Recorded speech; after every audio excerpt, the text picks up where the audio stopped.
ಕೃಷ್ಣಂ ವಂದೇ ಮಂಥಪಾಶಧರಂ ದಿವ್ಯಾರ್ಭಕಾಕೃತಿಂ ಶಿಖಾಬಂಧತ್ರಯೋಪೇತಂ ಭೈಷ್ಮೀ ಮಧ್ವಕರಾರ್ಚಿತಂ ತಪಸ್ವಾಧ್ಯಾಯ ಶುಶ್ರೂಷಾ ಕೃಷ್ಣಪೂಜಾರತಂ ಮುನಿಂ ವಿಶ್ವೇಶಮಿಷ್ಟದಂ ವಂದೇ ಪರಿವ್ರಾಟ್ ಚಕ್ರವರ್ತಿನಂ. ಪೂಜ್ಯ ಶ್ರೀಪಾದರ ಚರಣಾರವಿಂದಗಳಲ್ಲಿ ಭಕ್ತಿಪೂರ್ವಕವಾದ ಪ್ರಣಾಮಗಳನ್ನು ಸಲ್ಲಿಸಿ ಕಾರ್ಯಕ್ರಮವನ್ನು ಆರಂಭಿಸ್ತಾ ಇದ್ದೇವೆ. ಪೂಜ್ಯ ಶ್ರೀಪಾದರ 34ನೆಯ ಚಾತುರ್ಮಾಸ್ಯ ಮಹೋತ್ಸವ.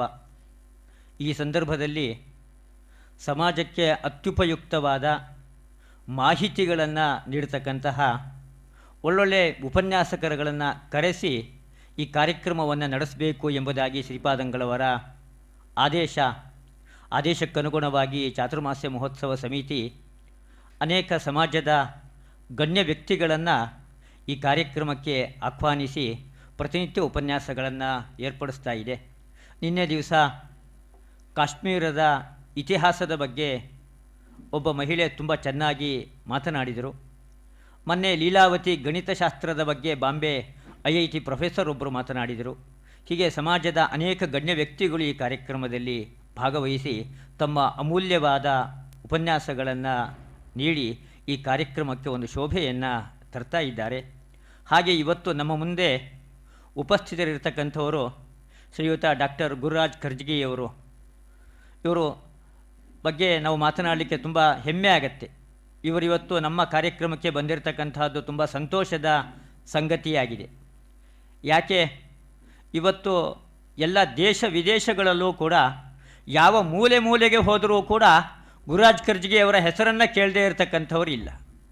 ಕೇವಲ ಈ ದೇಶದಲ್ಲಿ ಮಾತ್ರ ಅಲ್ಲ, ಬೇರೆ ದೇಶ ವಿದೇಶಗಳಲ್ಲೂ ಕೂಡ ಅಂತಾರಾಷ್ಟ್ರೀಯ ಮಟ್ಟದಲ್ಲಿ ಬೆಳೆದಿರತಕ್ಕಂಥ ಶಿಕ್ಷಣ ಸಂಸ್ಥೆಗಳು ಇವರ ಸಲಹೆಗಳನ್ನು ಸೂಚನೆಗಳನ್ನು ತೆಗೆದುಕೊಳ್ಳಿಕ್ಕೆ ಯಾವತ್ತೂ ನಾ ಮುಂದೋ ತಾ ಮುಂದೋ ಎಂಬುದಾಗಿ ಕಾಯ್ತಾ ಇರುತ್ತೆ.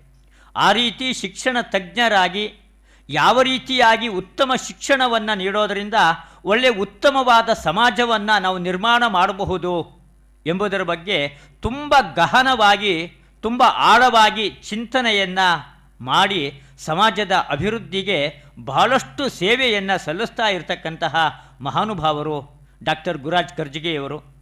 ಚಿಕ್ಕ ಚಿಕ್ಕ ನೀತಿ ಕಥೆಗಳನ್ನು ಹೇಳೋದು ಇದು ನಮ್ಮ ಪ್ರಾಚೀನ ಸಂಪ್ರದಾಯದಲ್ಲಿ ಬಂದಿರತಕ್ಕಂಥದ್ದು. ಇದು ಪಂಚತಂತ್ರದ ಕಥೆಗಳಾಗಿರ್ಬೋದು, ಹಿತೋಪದೇಶ ಆಗಿರಬಹುದು. ಕೇವಲ ಕಥೆಗಳ ಮೂಲಕವಾಗಿಯೇ ಮಕ್ಕಳನ್ನು ಸನ್ಮಾರ್ಗದಲ್ಲಿ ಕರ್ಕೊಂಡು ಹೋಗ್ತಕ್ಕಂಥದ್ದು ಇದು ಪ್ರಾಚೀನ ಪದ್ಧತಿ. ಇದು ಗುರುರಾಜ್ ಕರ್ಜಗಿಯವರು ಅವರು ಕೂಡ ಒಂದು ಗುರುಕುಲದಲ್ಲೇ ಕುಳಿತು ನಮ್ಮ ಹಾಗೆ ಚಿಕ್ಕ ವಿದ್ಯಾರ್ಥಿಗಳಾಗಿ ಅಧ್ಯಯನ ಮಾಡಿದವರು. ಅವರ ಆ ಕ್ರಮ ಅವರಿಗೆ ತುಂಬ ಚೆನ್ನಾಗಿ ಮೊದಲಿಂದಲೂ ಕೂಡ ಅದು ಬಂದಿರತಕ್ಕಂಥದ್ದು. ಆದರೆ ಇವತ್ತಿಗೂ ಕೂಡ ಅವರ ಉಪನ್ಯಾಸಗಳಲ್ಲಿ ಅನೇಕ ಕಥೆಗಳನ್ನು ಹೇಳಿ ಮನಪರಿವರ್ತನೆಯನ್ನು ಮಾಡಿ ವಿದ್ಯಾರ್ಥಿಗಳನ್ನು ಸನ್ಮಾರ್ಗದಲ್ಲಿ ಕರ್ಕೊಂಡು ಹೋಗ್ತಕ್ಕಂತಹ ಒಂದು ಒಳ್ಳೆಯ ಉತ್ತಮವಾದ ಸೇವೆಯನ್ನು ಗುರುರಾಜ್ ಕರ್ಜಗಿಯವರು ಸಲ್ಲಿಸ್ತಾ ಇದ್ದಾರೆ. ಆಡು ಮುಟ್ಟದ ಸೊಪ್ಪಿಲ್ಲ ಎಂಬುದಾಗಿ. ಹಾಗೆ ಗುರುರಾಜ್ ಕರ್ಜಗಿಯವರು ಪ್ರವೇಶ ಮಾಡದೇ ಇರತಕ್ಕಂಥ ಕ್ಷೇತ್ರ ಇಲ್ಲ ಅಂತ ಹೇಳ್ಬೋದು. ಅವರ ಮೂಲತಃ ಅವರು ಕೆಮಿಸ್ಟ್ರಿ ಅವರ ಅಧ್ಯಯನ. ಆದರೆ ಅವರಿವತ್ತು ಮಾರ್ಗದರ್ಶಕರಾಗಿ ಸೇವೆ ಸಲ್ಲಿಸ್ತಾ ಇರತಕ್ಕಂಥ ಕ್ಷೇತ್ರವೇ ಬೇರೆ. ಹೀಗೆ ತುಂಬ ವಿಶಾಲವಾಗಿರ್ತಕ್ಕಂಥ ಒಂದು ದೊಡ್ಡ ಕ್ಷೇತ್ರವನ್ನು ಅವರು ಆರಿಸಿಕೊಂಡು ಅಲ್ಲಿ ಬಹಳಷ್ಟು ಔನ್ನತ್ಯವನ್ನು ಸಾಧಿಸಿರ್ತಕ್ಕಂಥವರು ಗುರುರಾಜ್ ಕರ್ಜಗಿಯವರು.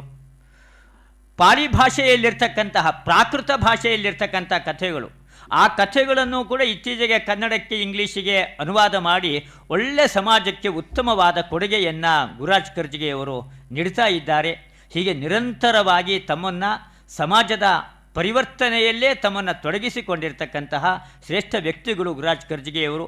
ಅವರಿವತ್ತು ನಮ್ಮ ಚಾತುರ್ಮಾಸ್ಯದ ಸಂದರ್ಭದಲ್ಲಿ ಬಂದಿರತಕ್ಕಂಥದ್ದು ಸಂತೋಷದ ಸಂಗತಿಯಾಗಿದೆ. ಅವರಿಗೆ ನಮ್ಮ ಅಭಿನಂದನೆಗಳು. ನಮ್ಮೆಲ್ಲ ಚಾತುರ್ಮಾಸ್ಯ ಮಹೋತ್ಸವ ಸಮಿತಿ, ಪೂರ್ಣಪ್ರಜ್ಞ ವಿದ್ಯಾಪೀಠ ಪ್ರತಿಷ್ಠಾನ, ಪೇಜಾವರ ಮಠ ಇದೆಲ್ಲದರ ಪರವಾಗಿ ಹೃತ್ಪೂರ್ವಕವಾಗಿರ್ತಕ್ಕಂತಹ ಸ್ವಾಗತ ಸುಸ್ವಾಗತ. ಗುರುರಾಜ್ ಕರ್ಜಗಿಯವರು ನಮ್ಮ ಹಿಂದಿನ ಗುರುಗಳು ವಿಶ್ವೇಶತೀರ್ಥ ಶ್ರೀಪಾದರು. ಅವರ ಜೊತೆಗೂ ಕೂಡ ಹಲವಾರು ವರ್ಷಗಳ ಕಾಲ ಒಡನಾಟವನ್ನು ಹೊಂದಿದ್ದರು. ಎಷ್ಟೋ ಸಂದರ್ಭಗಳಲ್ಲಿ ಶ್ರೀಪಾದರ ಉಪಸ್ಥಿತಿಯಲ್ಲೇ ಅವರು ಉಪನ್ಯಾಸಗಳನ್ನು ಮಾಡಿದ್ದೂ ಇದೆ. ಪೂರ್ಣಪ್ರಜ್ಞ ವಿದ್ಯಾಪೀಠಕ್ಕೆ ಇಲ್ಲಿಗೆ ಬಂದು ಹಲವಾರು ಬಾರಿ ತಾವು ಉತ್ತಮ ಉಪನ್ಯಾಸಗಳನ್ನು ನೀಡಿದ್ದಾರೆ. ಹೀಗೆ ಹಿಂದಿನ ಗುರುಗಳ ಜೊತೆಗೂ ಕೂಡ ಇದೇ ರೀತಿಯಾದ ಮಧುರ ಬಾಂಧವ್ಯವನ್ನು ಹೊಂದಿದ್ದರು. ಇವತ್ತು ವಿಶ್ವಪ್ರಸನ್ನ ತೀರ್ಥರ ಕಾಲದಲ್ಲೂ ಕೂಡ ಅದೇ ಇವತ್ತು ಮಧುರವಾದ ಸಂಬಂಧ, ಅಭಿಮಾನ, ವಿಶ್ವಾಸದಿಂದ ಅವರಿಲ್ಲಿಗೆ ಬಂದಿದ್ದಾರೆ. ಅವರು ಈ ಉಪನ್ಯಾಸ ಕಾರ್ಯಕ್ರಮವನ್ನು ನಡೆಸಿಕೊಡಬೇಕು ಎಂಬುದಾಗಿ ನಾನು ಅವರಲ್ಲಿ ವಿನಮ್ರನಾಗಿ ಕೇಳ್ಕೊಳ್ತಾ ಇದ್ದೇನೆ.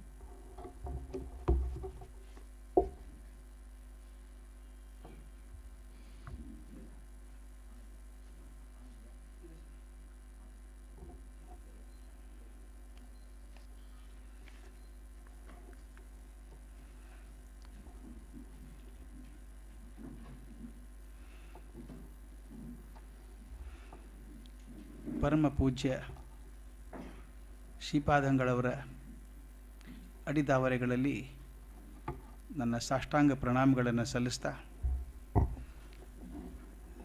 ಈ ಪೂರ್ಣಪ್ರಜ್ಞ ವಿದ್ಯಾಪೀಠ ಒಂದು ಬಹುದೊಡ್ಡ ಧರ್ಮದ ಮಂಟಪ.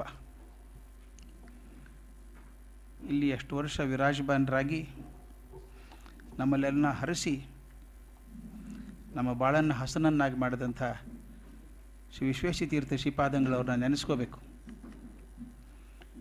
ಆಗಲೇ ನನ್ನ ಹಿರಿಯರು ಪರಿಚಯ ಮಾಡ್ತಾ ಹೇಳಿದರು, ನಾನು ಗುರುಕುಲಕ್ಕೆ ಹೋಗ್ತಿರುವಾಗ ಪಾಠ ಮಾಡುವಾಗ ನಮಗೆ ಇಬ್ಬರು ಯಾವಾಗಲೂ ಬರ್ತಾರೆ ಅಂತ ಸಂತೋಷ ಆಗಿರೋದು ಗುರುಕುಲಕ್ಕೆ. ಒಂದು ವಿಶ್ವೇಶತೀರ್ಥ ಶ್ರೀಪಾದಗಳವರು, ಭಂಡಾರಕೇರಿ ಸ್ವಾಮಿಗಳು, ನಮ್ಮ ವಿದ್ಯಾಮಾನ್ಯ ತೀರ್ಥರು. ಅವ್ರು ಬಂದು ನಮಗೆ ಪರೀಕ್ಷೆ ಮಾಡಬೇಕು. ನಾನು ಧಾರವಾಡದಲ್ಲಿ ಗುರುರಾಜಾಚಾರ್ಯ ಹವನೂರವ್ರು ಮಾಡ್ತಿದ್ರು ಧಾರವಾಡದಲ್ಲಿ. ಅಲ್ಲಿ ಪರೀಕ್ಷೆ ಮಾಡಬೇಕು ಸ್ವಾಮೀಜಿ ನಮಗವರು. ಪರೀಕ್ಷೆ ಭಾಳ ಚೆಂದಾಗಿರೋದು. ಕೆಲವು ಹುಡುಗರು ಬರೀ ವೆಂಕಟೇಶ ಸ್ತೋತ್ರ, ರಾಘವೇಂದ್ರ ಸ್ತೋತ್ರ ಕಲಿಯುವಂಥ ಹುಡುಗರು ಕೆಲವರು ಇರೋರು. ಸ್ವಲ್ಪ ಮೇಲ್ಮಟ್ಟದಲ್ಲಿ ವಾಯುಸ್ತುತಿ, ಪುರುಷ ಸೂಕ್ತ ಕಲಿಯುವಂಥವ್ರು ಕೆಲವರು, ಇನ್ನು ಉಪನಿಷತ್ ಕಲಿಯುವಂಥವ್ರು ಕೆಲವರು, ವೇದ ಪಾಠಗಳು ಬೇರೆ ಇರ್ತಿದ್ರು. ನನಗೆ ನೆನಪಿದೆ, ಎಷ್ಟು ಖುಷಿ ಆಗ್ತಿತ್ತು ನಮಗೆ ಅಂದರೆ, ಗುರುಗಳು ಕೂತ್ಕೋಬೇಕು, ಭಂಡಾರಕೇರಿ ಸ್ವಾಮಿಗಳು ಕೂತ್ಕೋಬೇಕು. ಕೂತ್ಕೊಂಡಾಗ ಅವ್ರ ಪಕ್ಕದಲ್ಲಿ ಶಿಷ್ಯರು ಎರಡು ಜೋಳಿಗೆ ಹಿಡ್ಕೋತಿದ್ರು. ಶುರು ಮಾಡೋ ಅನ್ನೋರು. ಅವ್ರು ಎಲ್ಲಿ ಹೇಳ್ತಾ ನಿಲ್ಲಿಸಿದ್ದಕ್ಕೆ ಮುಂದೆ ಬೆಳೆಸ್ಬೇಕು, ನಾವು ಅದನ್ನು ಬೆಳೆಸ್ಕೊಂಡು ಹೋಗಬೇಕು. ಸರಿಯಾಗಿ ಒಂದು 2 ನಿಮಿಷ ಹೇಳಿದ ತಕ್ಷಣ ಸಾಕು ಸಾಕು ಅನ್ನೋರು. ಹಿಂಗೆ ಜೋಳಿಗೆಯಲ್ಲಿ ಕೈ ಹಾಕಿ ಮುಷ್ಟಿಗೆ ಎಷ್ಟು ಬರುತ್ತೋ ಅಷ್ಟು ಕೊಟ್ಬಿಡ್ಬೇಕು ನಮಗೆ. ಆ ಜೋಳಿಗೆಗಳು ಬೇರೆ ಬೇರೆ ಇರ್ತಾಯಿದ್ವು. ಈ ಸ್ತೋತ್ರ ಹೇಳುವಂಥವ್ರಿಗೆ ಒಂದು ಜೋಳಿಗೆಯಲ್ಲಿ 4 ಆಣೆ 8 ಆಣೆ ಅದು ಇರೋದು. ಆಗಲೂ ಕೂಡ ಒಂದು 3-4 ರೂಪಾಯಿ ಬರಬೇಕು. ನಾನು ಹೇಳೋದು 61-62ರಲ್ಲಿ 3-4 ರೂಪಾಯಿಗೆ ಭಾಳ ಬೆಲೆ ಇತ್ತು. ಆಮೇಲೆ ನಿಧಾನ ಸ್ವಲ್ಪ ವಾಯುಸ್ತುತಿ ಹೇಳುವಂಥವ್ರು, ಪುರುಷ ಸೂಕ್ತ ಹೇಳುವಂಥವರಿಗೆ ಅವ್ರು 1 ರೂಪಾಯಿ ನೋಟ್ಗಳಿರೋದು. ಅದನ್ನು ಹಿಡಿದು ಕೊಡೋರು. 10-12 ರೂಪಾಯಿ ನೋಟ್ ಬರಬೇಕು ಎಲ್ಲರೂ, ಪ್ರತಿಯೊಬ್ಬ ಹುಡುಗರು ಕೊಡೋರು ಅಷ್ಟು. ವೇದ ಪಾಠಿಗಳಿಗೆಲ್ಲ 10 ರೂಪಾಯಿ ನೋಟ್ ಇರುವಂಥದ್ದು. ಆವಾಗ 100 ರೂಪಾಯಿ ಕೊಡಬೇಕು. ಎಷ್ಟು ಚೆಂದ ಅದು ನಮಗೆ. ಗುರುಪೂಜಾ ಉತ್ಸವ ಅಂತ ಹೋಗಿ ಗುರುಗಳಿಗೆ ಪೂಜೆ ಮಾಡಬೇಕು ನಾವು. ಗುರುಗಳಿಗೆ ಧೋತ್ರ ಜೋಡಿ, ಯಾಕಂದ್ರೆ ಧಾರವಾಡ ಕಡೆ ಇರೋ ಹಾಗೆ ಪದ್ಧತಿ, ಧೋತ್ರ ಜೋಡಿ ಕೊಟ್ಟು ಗುರುಪತ್ನಿಗೆ ಸೀರೆ ಕೊಟ್ಟು, ನಮ್ಮ ಅಜ್ಜ ಎಷ್ಟು ಕೊಡ್ತಿದ್ನೋ ಗೊತ್ತಿಲ್ಲ ದುಡ್ಡು. ಒಂದು ದಿವಸ ನನ್ನ ಗುರುಗಳು ಸಾಮಾನು ಕೇಳಲಿಲ್ಲ ನನಗೆ ಎಷ್ಟು ಕೊಡ್ತೀರಿ ಅಂತ. ಆ ಗುರುಕುಲಕ್ಕೆ ಹೋಗೋದೇ ಒಂದು ಸಂಭ್ರಮ ನನಗೆ. ಅದನ್ನು ಯಾವತ್ತೂ ಮರೆಯೋದಕ್ಕೆ ಸಾಧ್ಯ ಇಲ್ಲ ಸ್ವಾಮೀಜಿ ನನಗೆ.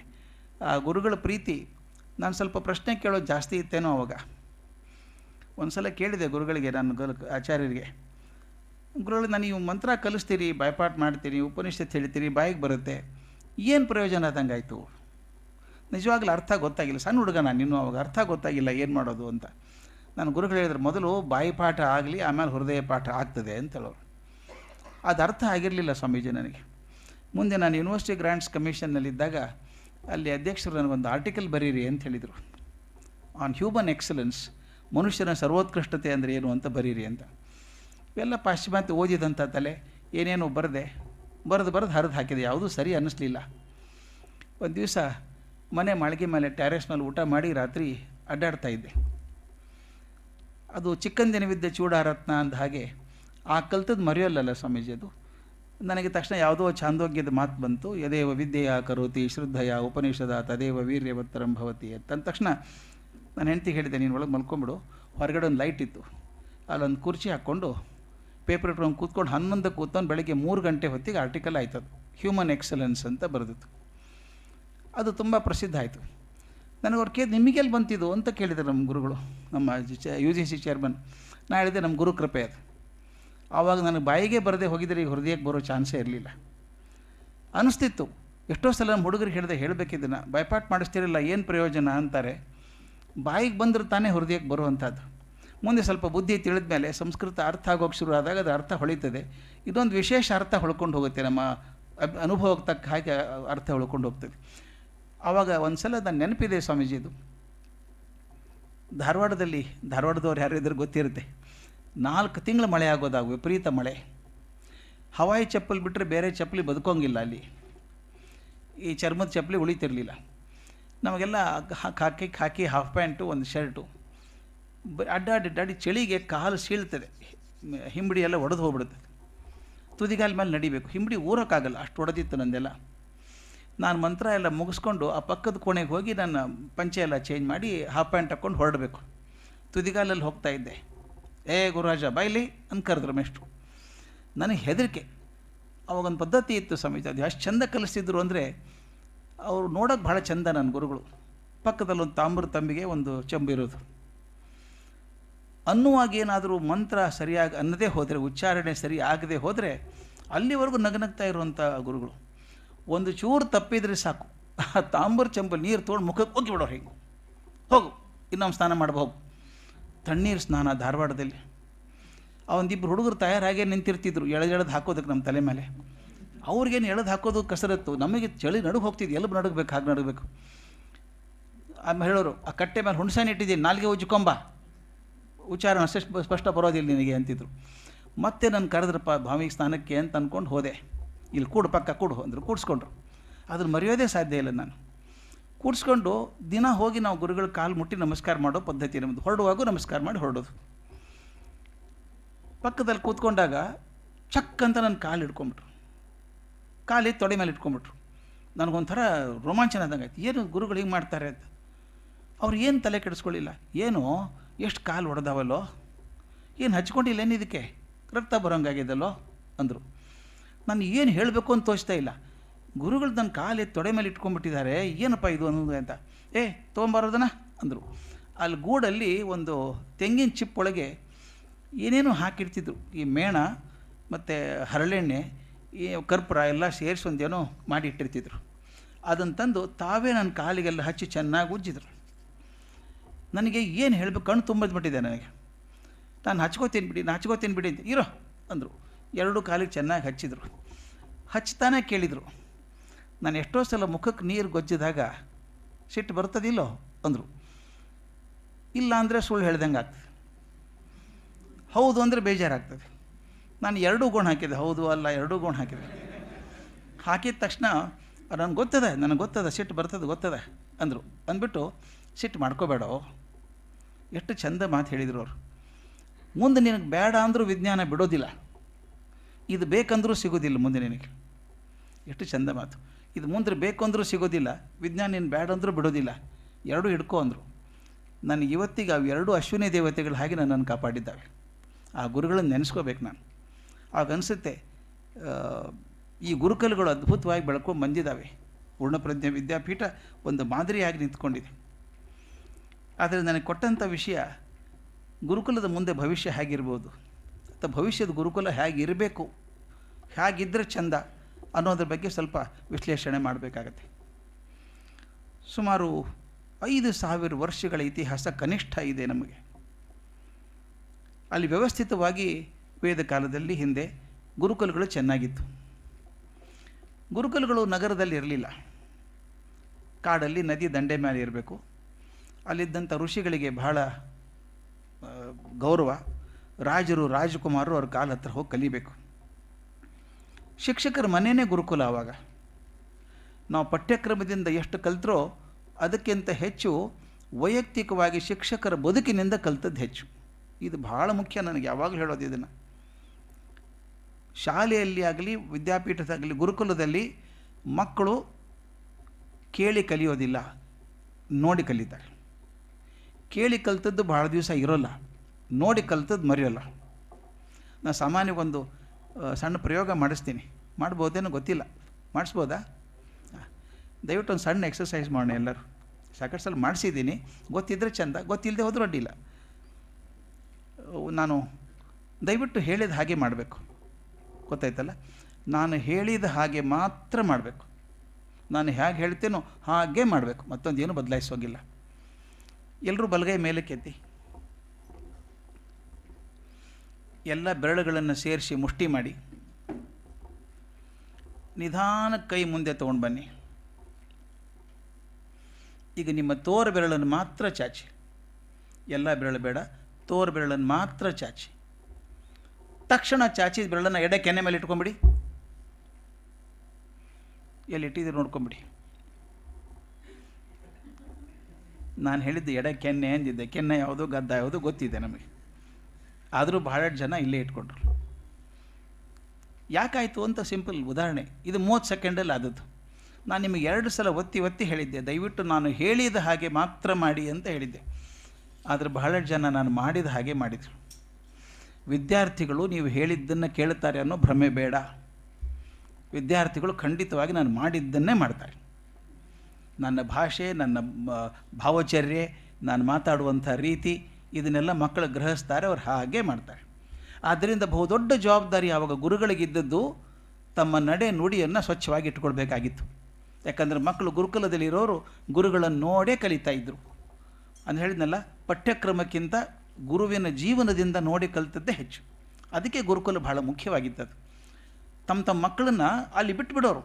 ಹೋಗು ಬ್ರಹ್ಮಚಾರ್ಯ ಆಶ್ರಮಕ್ಕೆ ಹೋಗಲಿಲ್ಲ, ಆಶ್ರಮದಲ್ಲಿ ಇರಬೇಕು ಅವನು, ಅಷ್ಟು ವರ್ಷ ಇರಬೇಕು, ಗುರುಮುಖೇನ ಪಾಠ ಆಗಬೇಕು. ಇನ್ನೊಂದು ನಮ್ಗೆ ಗೊತ್ತಿದೆ, ಯಾವುದೇ ನೀವು ಮಂತ್ರವನ್ನು ಯೂಟ್ಯೂಬ್ ಮೂಲಕ ಕಲ್ತಿರೋ ಹತ್ತಲ್ಲ ಮನಸ್ಸಿಗೆ ಸಿಗುತ್ತೆ, ಎಲ್ಲವೂ ಸಿಗುತ್ತೆ. ಇಂಟರ್ನೆಟಲ್ಲಿ ಸಿಗಲಾರ್ದಂಥ ವಸ್ತು ಇಲ್ಲ.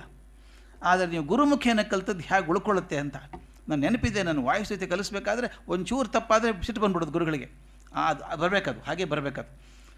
ಹಾಗೆ ಕಲಿಸ್ಬೇಕಾದ್ರೆ ಗುರುಮುಖೇನ ಕಲಿಯಬೇಕಾದದ್ದು. ಯಾಕೆ ಅಂದರೆ ಗುರುವಿನ ಭಾವಚರ್ಯಗಳನ್ನು ಗಮನಿಸ್ತೇನೆ, ಅವರ ಧ್ವನಿ ಏರಿಳಿತಗಳನ್ನು ಗಮನಿಸ್ತೇನೆ, ಅವರ ದೇಹವನ್ನು ಗಮನಿಸ್ತೇನೆ, ಮತ್ತು ಅವರ ಜೀವನವನ್ನು ನೋಡ್ತಾ ಇದ್ದೇನೆ ನಾನು. ಎಲ್ಲಿ ನಡೆ ಮತ್ತು ನುಡಿ ನಡುವೆ ವ್ಯತ್ಯಾಸ ಬಂತೋ ಅಲ್ಲಿ ಕಲಿಕೆ ಆಗೋದಿಲ್ಲ. ಹೇಳಿದ್ದೆ ಒಂದು, ಮಾಡಿದ್ದೆ ಒಂದು ಆದರೆ ಆಗೋಲ್ಲ. ನಾನು ಯಾವಾಗ ಹೇಳ್ತೀನಿ ಅಂದರೆ, ಗುರುಕುಲದಲ್ಲಿ ಪ್ರಾಮುಖ್ಯತೆ ಯಾಕಿತ್ತು, ಯಾವಾಗ ಇತ್ತು ಅಂತಂದರೆ, ಗುರುಗಳು ಹೇಳಿದ ಹಾಗೆ ಬದುಕ್ತಾ ಇದ್ದರು. ಆದ್ದರಿಂದ ಮಕ್ಕಳಿಗೆ ಹೇಳೋದು ಮತ್ತು ನೋಡೋದು ವ್ಯತ್ಯಾಸ ಕಾಣಿಸ್ತಿರಲಿಲ್ಲ. ಹಾಗೆ ಈಸಿ ಬದುಕೊಂಡ್ಬಿಟ್ರು, ಚೆನ್ನಾಗಿ ಬದುಕಿದ್ರು. ಆಗ ಶಿಕ್ಷಣ ಅನ್ನುವಂಥದ್ದು ಬದುಕನ್ನು ಸಮೃದ್ಧಿ ಮಾಡೋಕ್ಕೋಸ್ಕರ ಅಂತ ಇದ್ದಂಥ ಒಂದು ಕೆಲಸ ಆಗಿತ್ತು. ಬದುಕನ್ನು ಸ್ವಚ್ಛ ಮಾಡ್ಕೋಬೇಕು, ಬದುಕನ್ನು ನೇರ ಮಾಡ್ಕೊಳ್ಬೇಕು ಅನ್ನೋದಕ್ಕೋಸ್ಕರ ಶಿಕ್ಷಣ ಇತ್ತೆ ಹೊರತಾಗಿ. ಮತ್ತು ಅಲ್ಲಿ ಏನು ಕಲಿಸ್ತಾ ಇದ್ರು? ಎಲ್ಲ ಕಲಿಸ್ತಾ ಇದ್ರು. ಯೋಗ ಕಲಿಸ್ತಾ ಇದ್ರು, ಮಂತ್ರ ಕಲಿಸ್ತಾ ಇದ್ರು, ಧ್ಯಾನ ಕಲಿಸ್ತಾ ಇದ್ರು, ಸಮಾಜ ಸೇವೆ ಕಲಿಸ್ತಾ ಇದ್ರು, ಶಿಸ್ತು ಕಲಿಸ್ತಾ ಇದ್ರು, ಧರ್ಮ ಪಾಲನೆ ಕಲಿಸ್ತಾ ಇದ್ರು. ಇದೆಲ್ಲವೂ ಪಠ್ಯಕ್ರಮವೇ ಆಗಿತ್ತು. ನಮ್ಮ ತೈತ್ರಿ ಉಪನಿಷತ್ತಲ್ಲಿ ಹೇಳಿದ ಹಾಗೆ ಅನ್ನದಿಂದ ಆನಂದದವರೆಗೂ ಅಲ್ಲೇ ಇತ್ತು. 5 ಕೋಶಗಳನ್ನು ದಾಟುವಂಥದ್ದು. ನನಗಂತೂ ಆ ಭೃಗುವಲ್ಲಿ ಹುಚ್ಚಿಡಿಸ್ಬಿಡುತ್ತೆ ನನಗೆ ಎಷ್ಟೋ ಸಲ ಓದಿದಾಗ. ಗುರುಗಳು ಎಂಥ ಚಂದ ಕಲಿಸ್ತಾರೆ. ಅನ್ನದಿಂದ ಹೋಗಬೇಕು, ಅನ್ನಮಯ ಕೋಶದಿಂದ ಆನಂದಮಯ ಕೋಶಕ್ಕೆ ಹೋಗೋ ತನಕನೂ ಎಲ್ಲವನ್ನೂ ಪಠ್ಯಕ್ರಮದಲ್ಲಿ ಬರಬೇಕದು. ಅಷ್ಟು ಚಂದ ಗುರುಕುಲದಲ್ಲಿ ಕಲಿಸ್ತಾ ಇದ್ದರು. ನಮ್ಮ ಅಲ್ಲಮ ಪ್ರಭು ಭಾಳ ಚಂದ ಹೇಳ್ತಾನೆ, ಅದು ಭಾಳ ತಪ್ಪಾಗಿ ಅರ್ಥ ಮಾಡ್ಕೊಂಡಂಥ ವಚನ ಎಲ್ಲರೂ ಹೇಳುವಂಥದ್ದು. ಕೃತಯುಗದಲ್ಲಿ ಶ್ರೀಗುರು ಶಿಷ್ಯಂಗೆ ಬಡಿದ ಬುದ್ಧಿಯ ಕಲಿಸಿದರೆ ಆಗಲಿ ಮಹಾಪ್ರಸಾದವೆಂದನಯ್ಯ. ಕೃತಯುಗದಲ್ಲಿ ಶ್ರೀಗುರು ಶಿಷ್ಯನಿಗೆ ಬಡಿದು ಬುದ್ಧಿಯ ಕಲಿಸಿದೊಡೆ ಮಹಾಪ್ರಸಾದವೆಂದನಯ್ಯ. ತ್ರೇತಾಯುಗದಲ್ಲಿ ಶ್ರೀಗುರು ಶಿಷ್ಯಂಗೆ ಬೈದು ಬುದ್ಧಿಯ ಕಲಿಸಿದರೆ ಆಗಲಿ ಮಹಾಪ್ರಸಾದವೆಂದನಯ್ಯ. ದ್ವಾಪರದಲ್ಲಿ ಶ್ರೀಗುರು ಶಿಷ್ಯಂಗೆ ಝಂಕಿಸಿ ಬುದ್ಧಿಯ ಕಲಿಸಿದೊಡೆ ಆಗಲಿ ಮಹಾಪ್ರಸಾದವೆಂದನಯ್ಯ. ಕಲಿಯುಗದಲ್ಲಿ ಶ್ರೀಗುರು ಶಿಷ್ಯಂಗೆ ವಂದಿಸಿ ಬುದ್ಧಿಯ ಕಲಿಸಿದೊಡೆ ಆಗಲಿ ಮಹಾಪ್ರಸಾದವೆಂದನಯ್ಯ. ಗುಹೇಶ್ವರ, ನಿಮ್ಮ ಕಾಲದ ಕಟ್ಟಳೆಯ ಕಲಿತನಕ್ಕೆ ಬೆರಗಾದೆನು ಅಂತ ಹೇಳ್ತಾರೆ. ಇದನ್ನು ಸಾಮಾನ್ಯವಾಗಿ ತಪ್ಪು ಅಭಿಪ್ರಾಯ ಮಾಡ್ಕೊಳ್ಳೋದೇನು ಅಂದರೆ, ನೋಡಿರಿ ನಮ್ಮ ಕಾಲ ಏನು ಬಂತು, ಹೊಡೆದು ಕಲಿಸ್ತಾ ಇದ್ರು, ಈಗ ನಮಸ್ಕಾರ ಮಾಡಿ ಕಲಿಸ್ಬೇಕಾಗಿದೆ. ಅದಲ್ಲ ಅರ್ಥ, ಅದು ಅರ್ಥ ಅಲ್ಲ, ಮೇಲ್ನೋಟದ ಅರ್ಥ ಅದು. ಅದರ ನಿಜವಾದ ಅರ್ಥ ತುಂಬ ಚೆನ್ನಾಗಿದೆ. ಇವತ್ತಿನ ಶಿಕ್ಷಣಕ್ಕೆ ಹೊಂದು ಆಗಿದೆ. ಅದು 2 ಬದಲಾವಣೆಗಳು ಸ್ಪಷ್ಟ ಕಾಣಿಸ್ತಾ ಇದೆ. ಇದೆಲ್ಲ ಕಡೆ ಕಾಣಿಸುವಂಥದ್ದು. ಒಂದು, ಶಿಕ್ಷಕರ ಮಟ್ಟ ನಿಧಾನ ಕಮ್ಮಿ ಆಗ್ತಾ ಇದೆ, ವಿದ್ಯಾರ್ಥಿಗಳ ಮಟ್ಟ ಹೆಚ್ಚಾಗ್ತಾ ಇದೆ. ಇದನ್ನು ದಯವಿಟ್ಟು ಗಮನಿಸಬೇಕಾದದ್ದು. ಕೃತಯುಗದಲ್ಲಿ ಶ್ರೀಗುರು ಶಿಷ್ಯಂಗೆ ಬಡಿದ ಬುದ್ಧಿಯ ಕಲಿಸಿದರೆ, ಅವನು ಕಲಿಯೋಕ್ಕೆ ಮನಸ್ಸೇ ಇರಲಿಲ್ಲ, ಅವನಿಗೆ ಗೊತ್ತೇ ಇಲ್ಲ, ಕಲಿಬೇಕು ಅಂತ ಗೊತ್ತಿಲ್ಲ. ಆದರೆ ಕಲಿಸಬೇಕು ಅಂತ ತುಡಿತ ಶಿಷ್ಯ ಗುರುವಿಗಿತ್ತು. ಎಳ್ಕೊಂಬಂದು ಹೊಡೆದು ಕೂತ್ಕೊಳ್ಳೋ, ಕಲಿಯೋ, ನೀನು ಒಳ್ಳೇದಾಗತ್ತೆ ಕಲಿಯೋ ಅಂತ ಕಲಿಸ್ಬೇಕು. ಆಯ್ತು, ಕಲಿತಾ ಇದ್ದ. ಸ್ವಲ್ಪ ಒಂದು ಯುಗ ಬದಲಾಗುವ ಹೊತ್ತಿಗೆ ಹೊಡಿಬೇಕಾಗಿರಲಿಲ್ಲ. ಬೈದು ಬುದ್ಧಿಯ ಕಲಿಸಿದೊಡೆ ಆಗಲಿ ಮಹಾಪ್ರಸಾದವೆಂದನಯ್ಯ. ದ್ವಾಪರಕ್ಕೆ ಬಂದಾಗ ಬೈಯೋದು ಬೇಕಾಗಿರಲಿಲ್ಲ. ಒಂದು ಮಾತು, ಏನಪ್ಪ ನೀನು ಜೀವನ ನೋಡ್ಕೋಬಾರ್ದೇನೋ ಅಂತ ಝಂಕಿಸಿ ಹೇಳಿದರೂ ಸಾಕು, ಅವನು ಕಲ್ಕೊಂಡ್ಬಿಡ್ತಿದ್ದ ಮಹಾಪ್ರಸಾದವೆಂದನಯ್ಯ. ಕಲಿಯುಗದಲ್ಲಿ ಶ್ರೀ ಗುರು ಶಿಷ್ಯಂಗೆ ವಂದಿಸಿ ಅಂದರೆ ಶರಣಾಗೋದು ಅಂತಲ್ಲ. ಶಿಷ್ಯ ಕೂಡ ಸಾಕಷ್ಟು ಎತ್ತರಕ್ಕೆ ಬಂದಿದ್ದಾನೀಗ, ತಿಳುವಳಿಕೆ ಮಟ್ಟ ಹೆಚ್ಚಾಗಿದೆ ಒಂದು. ಆ ಮಟ್ಟಕ್ಕೆ ಗುರುವಿನ ಜ್ಞಾನ ಹೆಚ್ಚಾಗಲಿಲ್ಲ. ಯಾವಾಗಲೂ ನಾವು ಹೇಳ್ತೀವಿ, ವಿಶೇಷ ಎನರ್ಜಿ ಅನ್ನುವಂಥದ್ದು, ಜ್ಞಾನ ಅನ್ನುವಂಥದ್ದು ಎತ್ತರದಿಂದ ಕೆಳಕ್ಕೆ ಹರಿಯುವಂಥದ್ದು. ಎತ್ತರದಿಂದನೇ ಕೆಳಗೆ ಹರಿಬೇಕು. ಎತ್ತರ ಎಷ್ಟಿರುತ್ತೋ ಅಷ್ಟು ಬೇಗ ಹರಿಯುತ್ತದೆ ಪ್ರವಾಹ. ಈಗ ಎರಡು ನಡುವೆ ಎತ್ತರ ಕಮ್ಮಿ ಆಗ್ತಾ ಹೋದಾಗ ನೀರಿನ ಹರಿಕೆ ಕಮ್ಮಿ ಆಗಿಬಿಡುತ್ತದೆ. ಆದದ್ದು ಹಾಗೆ ಕಲಿಯುಗದಲ್ಲಿ ಶ್ರೀ ಗುರು ಶಿಷ್ಯಂಗೆ ವಂದಿಸಿ ಅಂದರೆ ಅವನು ಸಾಕಷ್ಟು ತಿಳ್ಕೊಂಡಿದ್ದಾನೆ, ಅವನಿಗೂ ಗೊತ್ತಿದೆ. ಇನ್ನೊಂದಾಗಿದೆ, ದಯವಿಟ್ಟು ಗಮನಿಸಬೇಕಾದದ್ದು. ಮೊದಲು ಗುರು ಒಬ್ಬನೇ ಜ್ಞಾನದ ಮತ್ತು ವಿಚಾರದ ಒಬ್ಬನೇ ಕೇಂದ್ರ ಆಗಿದ್ದ ಕೊಡುವಂಥವನು. ಗುರುನ ಬಿಟ್ಟರೆ ಯಾರು ಇರಲಿಲ್ಲ. ನಾವೆಲ್ಲ ಕಾಲೇಜ್ಗೆ ಹೋಗುವಾಗ ಇಂಟರ್ನೆಟ್ ಏನೂ ಇರಲಿಲ್ಲ. ಮೇಷ್ಟ್ರು ಕ್ಲಾಸ್ ತೊಗೊಳ್ಳಿಲ್ಲ ಅಂದರೆ ಏನು ಮಾಡಬೇಕು ಅಂತ ಗೊತ್ತಿರಲಿಲ್ಲ. ತಾವು ಕಂಡಿದ್ದೀರಿ, 70ರ ದಶಕದಲ್ಲಿ, 80ರ ಪ್ರಾರಂಭಿಕ ಕಾಲದಲ್ಲಿ, 80 ಆದಮೇಲೆ ಮುಂದೆ ಹೋಯ್ತದು, 70ರ ದಶಕದಲ್ಲಿ ಹುಡುಗರು ಸ್ಟ್ರೈಕ್ ಮಾಡ್ತಿದ್ರು, ಮೇಷ್ಟ್ರು ಕ್ಲಾಸ್ ತೊಗೊಂಡಿಲ್ಲ, ಲೈಬ್ರರಿಯಲ್ಲಿ ಪುಸ್ತಕ ಇಲ್ಲ ಅಂತ. ಈಗ ಯಾವುದಾದ್ರೂ ಸ್ಟ್ರೈಕ್ ಕೇಳಿದ್ದೀರಾ ನೀವು? ಕೇಳೋದಲ್ಲ, ಮೇಷ್ಟ್ರು ಬರೆದಿದ್ರೆ ಏನೂ ತೊಂದರೆ ಇಲ್ಲ ಅಂತಾರೆ ಈಗ. ಯಾಕೆಂದರೆ teacher has become one of the sources of information. ಭಾಳ ಚೆಂದ ಇದು. Multiple knowledge centres have come. ಈಗ ಇವರಿಲ್ಲದೆ ಹೋದರೆ ಇನ್ನೊಂದಿದೆ. ಹೀಗಾಗಿ ಜ್ಞಾನದ ಮುಖಗಳು ಬೇಕಷ್ಟು ಸಿಕ್ಕಾಗಿರುವಾಗ ಗುರು ಒಬ್ಬನೇ ಜ್ಞಾನದ, ಅಥವಾ ಜ್ಞಾನ ಅನ್ನೋದಕ್ಕಿಂತ ನಾನು ಅನ್ನೋದು ಇನ್ಫಾರ್ಮೇಷನ್, ಅದೇನಂತಾರೆ ಅದಕ್ಕೆ, ವಿಷಯ ಕೊಡುವಂಥದ್ದು. ವಿಷಯ ಸಂಪಾದನೆಗೆ ಬೇಕಾದಷ್ಟು ಮೂಲಗಳಿದ್ದಾವೆ. ಆದರೆ ಜ್ಞಾನ ಸಂಪಾದನೆ ಗುರು ಒಬ್ಬನೇ ಮೂಲ ಆಗಿದ್ದ, ಆವಾಗ ಬಿಟ್ಟರೆ ಇರಲಿಲ್ಲ. ಅದಕ್ಕೆ ಕಲಿಯುಗ ಬರೋ ಹೊತ್ತಿಗೆ ಸಾಕಷ್ಟು ಜ್ಞಾನ ಮುಖಗಳು ಬೇರೆ ಇರೋದರಿಂದ ಅದಕ್ಕೆ ವಂದಿಸಿ ಅಂತ ಹೇಳ್ತಾರೆ. ಕಾಲ ಬದಲಾದ ಹಾಗೆ ಶಿಕ್ಷಣದ ಆದರ್ಶಗಳು ಮತ್ತು ಗುರಿಗಳು ಬದಲಾದವು. ಇದು ಭಾಳ ಮುಖ್ಯ. ನಾವು ಯಾವಾಗಲೂ ಎಲ್ಲಿಂದ ಎಲ್ಲಿಗೆ ಹೋಗಬೇಕು ಅಂತ ವಿಚಾರ ಮಾಡ್ತಿರ್ಬೇಕಾದ್ರೆ ಯಾಕೆ ಬದಲಾಯಿತು ಅಂತ ತಿಳ್ಕೋಬೇಕು. ನಾನೊಂದು ಥೀಸಿಸ್ ಮಾಡಿಕೊಂಡಿದ್ದೆ ಸ್ವಾಮೀಜಿ, ನನ್ನ ನಂಬಿಕೆ ಅದು ಸರಿ ಇದೆ ಅಂದ್ಕೊಂಡಿದ್ದೀನಿ. ಮನುಷ್ಯನ ಇತಿಹಾಸದಲ್ಲಿ ಅಲ್ಲಿಂದ ಇಲ್ಲಿವರೆಗೂ ಪ್ರತಿಯೊಂದು ಕಾಲ ಘಟ್ಟದಲ್ಲಿ ಒಂದೊಂದು ಮಾದರಿ ಕಣ್ಣು ಮುಂದೆ ಬರುತ್ತೆ. ಒಂದೊಂದು ಕಾಲಘಟ್ಟದಲ್ಲಿ ಒಂದು ಮಾದರಿ ಕಣ್ಣು ಮುಂದೆ ಬರ್ತದೆ. ಆಗ ಬದುಕಿರೋರೆಲ್ಲ ಆ ಮಾದರಿನ ಅನುಸರಿಸೋಕೆ ಶುರು ಮಾಡ್ತಾರೆ. ದಯವಿಟ್ಟು ಗಮನಿಸಿ, ವೇದ ಕಾಲದಲ್ಲಿ ನಮಗೆ ಮಾದರಿ ಯಾರಾಗಿದ್ದರು ಅಂತ. ಎಲ್ಲ ಋಷಿಗಳು ಯಾರೂ ಪಟ್ಟಣದಲ್ಲಿ ಇರಲಿಲ್ಲ, ಕಾಡಲ್ಲಿ ನದಿ ದಂಡೆ ಮೇಲೆ ಇರಬೇಕು. ಆದರೆ ರಾಜರು ರಾಜಕುಮಾರರು ಅವ್ರ ಮುಂದೆ ಮೊಳಕಾಲು ಊರಿಗೆ ಕೂತ್ಕೊಂಡು ಕಲಿತಾ ಇದ್ದರು. ರಾಜಕುಮಾರಲ್ಲಿ ಹೋಗ್ತಿದ್ರು ಕಲೀಲಿಕ್ಕೆ ಅಲ್ವಾ. ಆ ಶಕ್ತಿ ಗುರುಗಳಲ್ಲಿತ್ತು. ಎಷ್ಟರ ಮಟ್ಟಿಗೆ ಶಕ್ತಿ ಇತ್ತು ಗುರುಗಳಿಗೆ ಅಂದರೆ, ವಿಶ್ವಾಮಿತ್ರನಂಥ ಗುರು ಬಂದು ದಶರಥ ನೀನಿಬ್ಬರು ಮಕ್ಕಳನ್ನು ಕಳಿಸ್ಕೊಡು ಯಜ್ಞ ರಕ್ಷಣೆಗೆ ಅಂದಾಗ ಇಲ್ಲ ಅನ್ನೋ ಧೈರ್ಯ ಬರಲ್ಲ. ಮೊದಲಿಲ್ಲ ಅಂತಾನೆ ಕೊಸರಾಡ್ತಾನೆ, ಕೊನೆಗೆ ಕೊಟ್ಟು ಕಳಿಸ್ತಾನೆ. ಅಂದು ದಶರಥನಂಥ ಚಕ್ರವರ್ತಿ ಕೂಡ ವಿಶ್ವಾಮಿತ್ರರು ಎದುರು ಹಾಕ್ಕೊಳ್ಳೋ ಧೈರ್ಯ ಇರಲಿಲ್ಲ. ಯಾಕಂದರೆ ಆಗಿನ ಕಾಲ ಜ್ಞಾನ ಪ್ರಧಾನವಾದಂಥ ಕಾಲ ಆಗಿತ್ತು. ಇದು ಭಾಳ ಮುಖ್ಯ. ಜ್ಞಾನ ಪ್ರಧಾನವಾದಂಥ ಕಾಲ ಆಗ. ಅಂದರೆ ಜ್ಞಾನಕ್ಕೆ ಮರ್ಯಾದೆ ಇರಬೇಕು, ಗುರುಗಳಿಗೆ ಮರ್ಯಾದೆ. ಯಾಕಂದರೆ ಜ್ಞಾನ ಪ್ರಧಾನ ಎಲ್ಲರೂ ಗುರುಗಳಿಗೆ. ನೋಡಿ, ಆಗ ಕೌಶಿಕನಂಥ ಕ್ಷತ್ರಿಯ ಬ್ರಹ್ಮರ್ಷಿ ವಿಶ್ವಾಮಿತ್ರ ಆಗೋದಾದರೆ, ಅಂದರೆ ಒಟ್ಟು ಆಗಿನ ಕಾಲದಲ್ಲಿ ಎಲ್ಲರೂ ಜ್ಞಾನಿಗಳಾಗಬೇಕು ಅಂತ ಉಣಿಸ್ಬೇಕು. ಜ್ಞಾನಿಗಳಿಗೆ ಮಾತ್ರ ಬೆಲೆ ಇತ್ತು. ಯಾವಾಗ ಸಮಾಜ ಯಾರಿಗೆ ಬೆಲೆ ಕೊಡುತ್ತೋ ಅದರ ಸೃಷ್ಟಿ ಹೆಚ್ಚಾಗ್ತಾ ಹೋಗುತ್ತೆ. ಸಿಂಪಲ್ ಅದು. ಇವತ್ತು IT ಇಂಜಿನಿಯರ್ ಜಾಸ್ತಿ ಬೇಕು ಅಂದರೆ IT ಇಂಜಿನಿಯರ್ ಪ್ರೊಡ್ಯೂಸ್ ಆಗ್ತಾರೆ. ಸಮಾಜಕ್ಕೆ ಯಾವುದು ಬೇಕೋ ಅದು ಆಗ್ತದೆ. ಆಗಿನ ಕಾಲಕ್ಕೆ ಜ್ಞಾನ ಮುಖ್ಯ. ಆದ್ದರಿಂದ ಎಲ್ಲರೂ ಜ್ಞಾನಮುಖಿಗಳಾಗಿದ್ದರು. ಎಲ್ಲರೂ ಕೊನೆಗೆ ವಾನಪ್ರಸ್ಥಾಶ್ರಮ ಆದಮೇಲೆ ಸನ್ಯಾಸಕ್ಕೆ ಹೋಗ್ಬಿಡ್ತಿದ್ರು. ಎಲ್ಲರೂ ಆ ಜ್ಞಾನ ಬಡ್ಕೋಬೇಕು ಅಂತ ಹೋಗ್ತಾಯಿದ್ರು. ಸ್ವಲ್ಪ ಮುಂದೆ ಬರೋಣ, ವೇದ ಕಾಲ ಬಿಟ್ಟು ಮಹಾಭಾರತ ಕಾಲಕ್ಕೆ ಬರೋಣ. ಮಹಾಭಾರತ ಕಾಲದಲ್ಲಿ ನಮ್ಮ ನಾಯಕರು ಯಾರು? ಮಹಾಭಾರತದ ನಾಯಕರು ಯಾರು? ಭೀಷ್ಮ, ದ್ರೋಣ, ಅಶ್ವತ್ಥಾಮ, ಕೃಪಾಚಾರ್ಯ. ನೋಡಿ ಯಾರ್ಯಾರಿದ್ದಾರೆ. ಭೀಷ್ಮ, ದ್ರೋಣ, ಆಮೇಲೆ ನಮ್ಮ ಕೌರವ, ಭೀಮಸೇನರು, ಎಲ್ಲರೂ ಯುದ್ಧ ಪರಾಕ್ರಮದಲ್ಲಿ ಇರೋದಲ್ಲ. ಶೌರ್ಯನ ಮುಖ್ಯ ಆಯ್ತಲ್ಲ, ಎಲ್ರಿಗೂ ಶೌರ್ಯ ಮುಖ್ಯ. ಆಗಿನ ಕಾಲದಲ್ಲಿ ಕಾಡಲ್ಲಿದ್ದಂಥ ಏಕಲವ್ಯ ವೇದವ್ಯಾಸರಿದ್ದರು. ಅವ್ರಂಗೆ ಆಗ್ತೀನಿ ಅನ್ನಲಿಲ್ಲ, ನಾನು ಅರ್ಜುನಂಗೆ ಆಗ್ತೀನಿ ಅಂತ ಅನ್ನೋನು. ಅಂದರೆ ಜ್ಞಾನ ಪ್ರಧಾನವಾದ ಸಮಾಜ ಬದಲಾಗಿ ಶೌರ್ಯ ಪ್ರಧಾನ ಸಮಾಜ ಆಗಿತ್ತು. ಮಹಾಭಾರತ ಬರೋ ಹೊತ್ತಿಗೆ ಗಮನಿಸಬೇಕಾದದ್ದು ಎಲ್ರಿಗೂ ಶೌರ್ಯ. ನಮ್ಮ ದ್ರೋಣಾಚಾರ್ಯರು ಏನು ಮಾಡ್ತಾಯಿದ್ರು? ವೇದ ಉಪನಿಷತ್ತುಗಳನ್ನು ಕಲಿಸಲಿಲ್ಲ, ಆಯುಧಗಳನ್ನು ಕಲಿಸಿದ್ರು, ಯುದ್ಧ ಕಲೆಯನ್ನು ಕಲಿಸಿದರು. ಕೃಪಾಚಾರ್ಯರು ಏನು ಮಾಡಿದರು? ಕೊನೆಗೆ ಯುದ್ಧಕ್ಕೆ ಹೋದ್ರಲ್ಲ, ಯುದ್ಧ ಮಾಡಿದರು.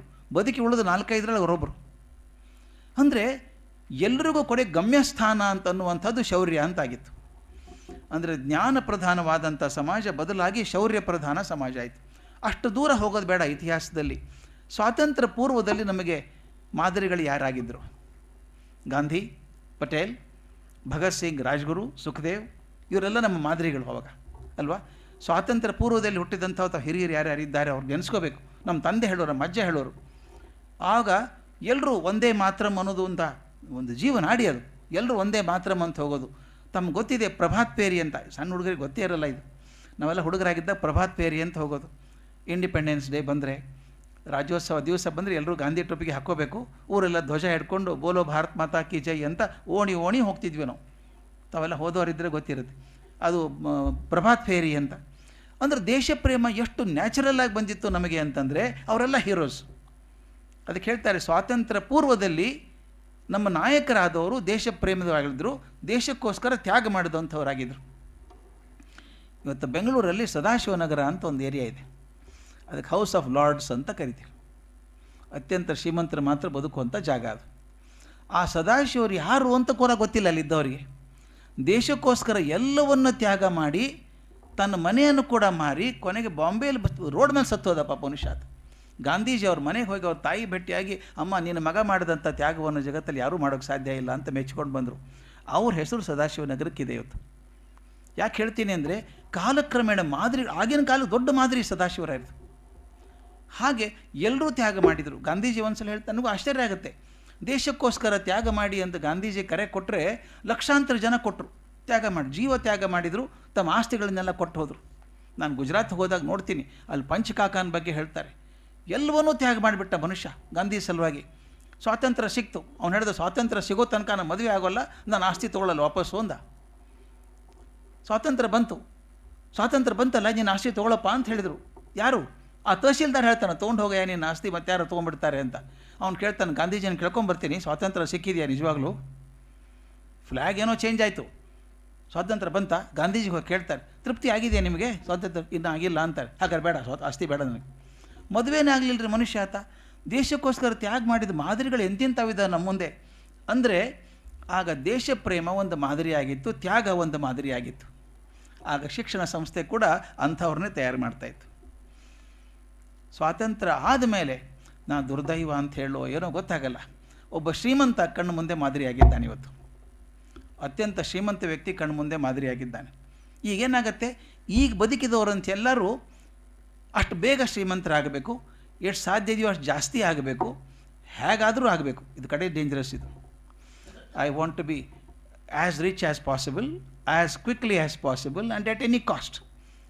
ಆ್ಯಟ್ ಎನಿ ಕಾಸ್ಟ್ ಅಂದಾಗ it is always at the cost of values. ಹೇಗಾದರೂ ದುಡ್ಡು ಮಾಡಬೇಕು ಅಂತ ಬಂದುಬಿಟ್ರೆ, ಈಗ ಬಂದಿರೋ ಉದ್ದೇಶ ಅದಲ್ವಾ?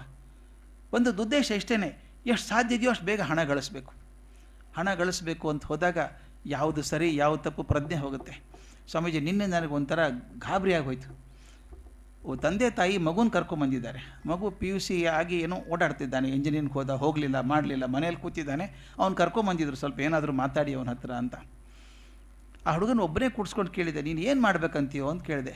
ಒಂದೇ ಮಾತು ಹೇಳಿದೆ ಸ್ವಾಮೀಜಿ ಅವನು ನನಗೆ, I want to earn 1 crore rupee in 1 year.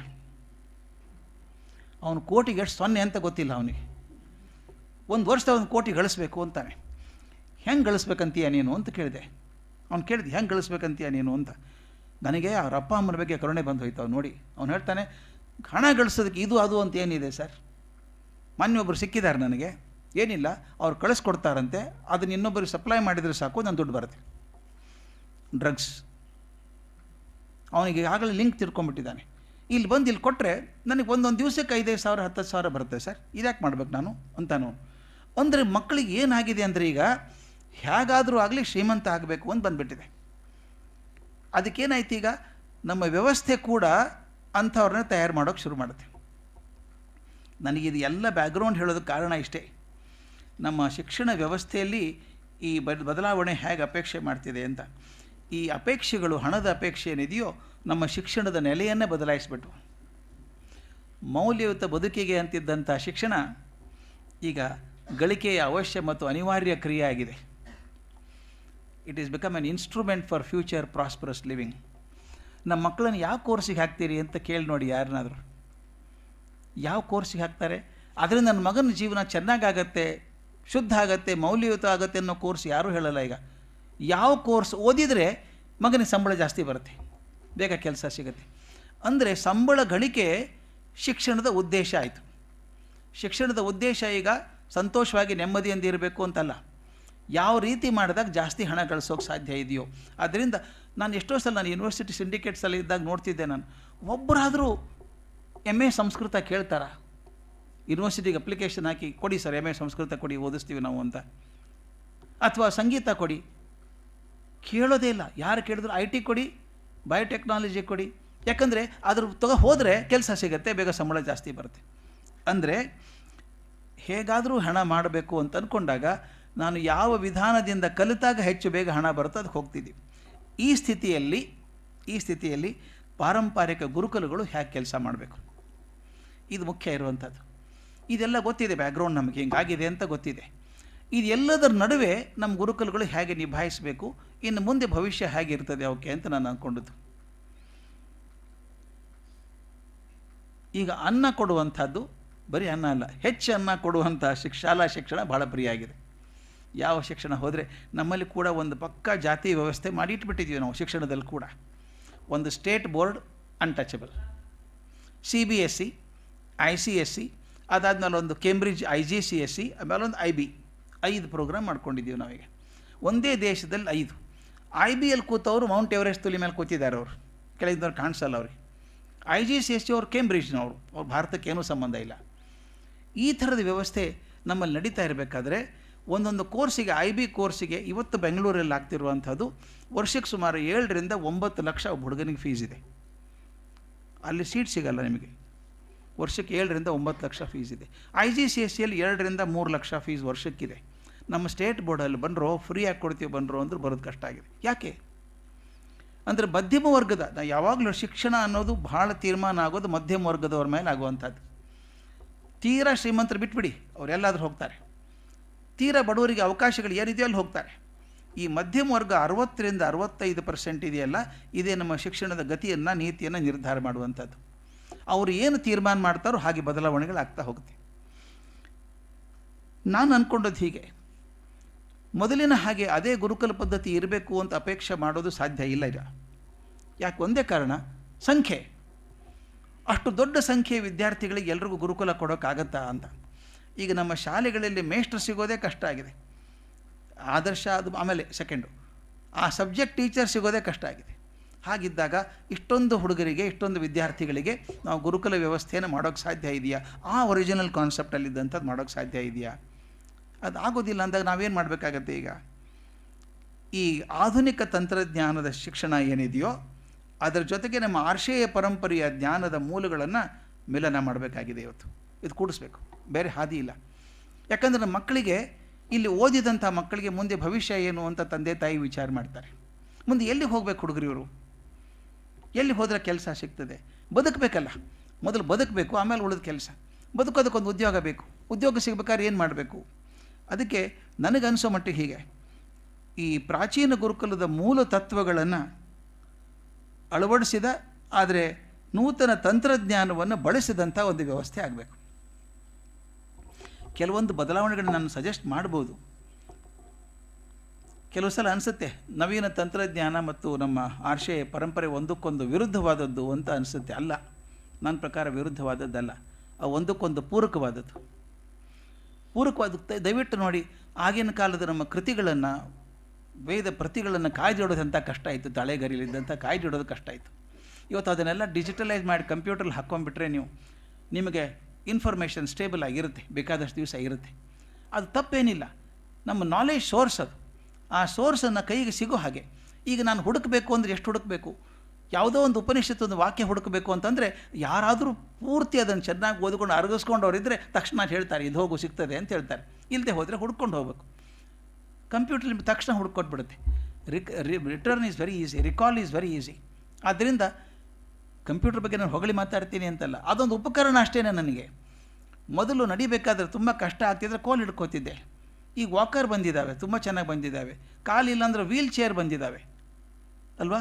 Wheel chair ನನಗೆ ನಡಿಗೆಗೆ ಸಂವಹನಕ್ಕೆ ಅನುಕೂಲ ಆಗೋ ಹಾಗೆ, ಅಡ್ಡಾಡೋಕ್ಕೆ ಅನುಕೂಲ ಆಗೋ ಹಾಗೆ ಬಳಸ್ಕೊಂಡು ಅದೇನು ತೊಂದರೆ ಇಲ್ಲ. ಆದರೆ ಮೂಲಭೂತ ತತ್ವಗಳು ಹಾಗಿರಬೇಕು.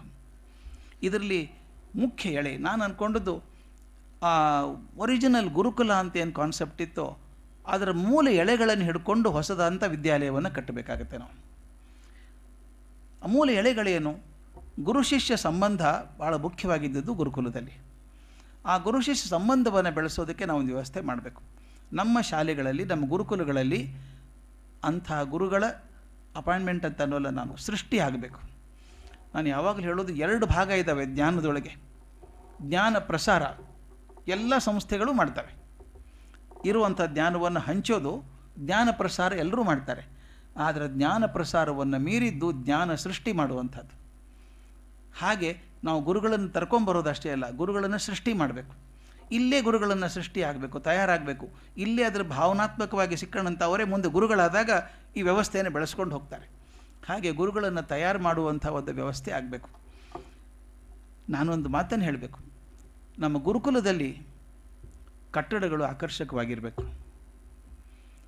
ಅದು ಎಲ್ಲೋ ಹಳೆ ಕಾಲದ ಬಿಲ್ಡಿಂಗ್ ಇದ್ದಂಗೆ ಇರಬಾರ್ದು. ಅಂದರೆ ಹಳೇದಾಗತ್ತೆ ಬಿಲ್ಡಿಂಗ್ ಯಾವುದಿದ್ರು, ಅದನ್ನು ಚೆನ್ನಾಗಿ ಮೇಂಟೈನ್ ಮಾಡಬೇಕು. ನಾನು ನೋಡಿದ್ದೀನಿ ಕೆಲವೊಂದು 100 ವರ್ಷ. ನಿಮ್ಮ ಕೇಂಬ್ರಿಡ್ಜ್ ಯೂನಿವರ್ಸಿಟಿ ಇಂಗ್ಲೆಂಡಲ್ಲಿ ಇರೋದು 800 ವರ್ಷ ಹಳೇದು, 807 ವರ್ಷ ಹಳೇದೀಗ. ಆದರೆ ಇವತ್ತಿಗೂ ಹೋದರೆ ಹೊಸ ಬಿಲ್ಡಿಂಗ್ ಇದ್ದಂಗಿದೆ. ಅದು ಮೇಂಟೈನ್ ಮಾಡಿದ್ದಾರೆ ಆ ಥರ. ಯಾಕಂದರೆ ಒಂದು ವಾತಾವರಣ, ಒಂದು ಕಲಿಕೆಯ ವಾತಾವರಣವನ್ನು ಸೃಷ್ಟಿ ಮಾಡುತ್ತೆ. Ambience is very important.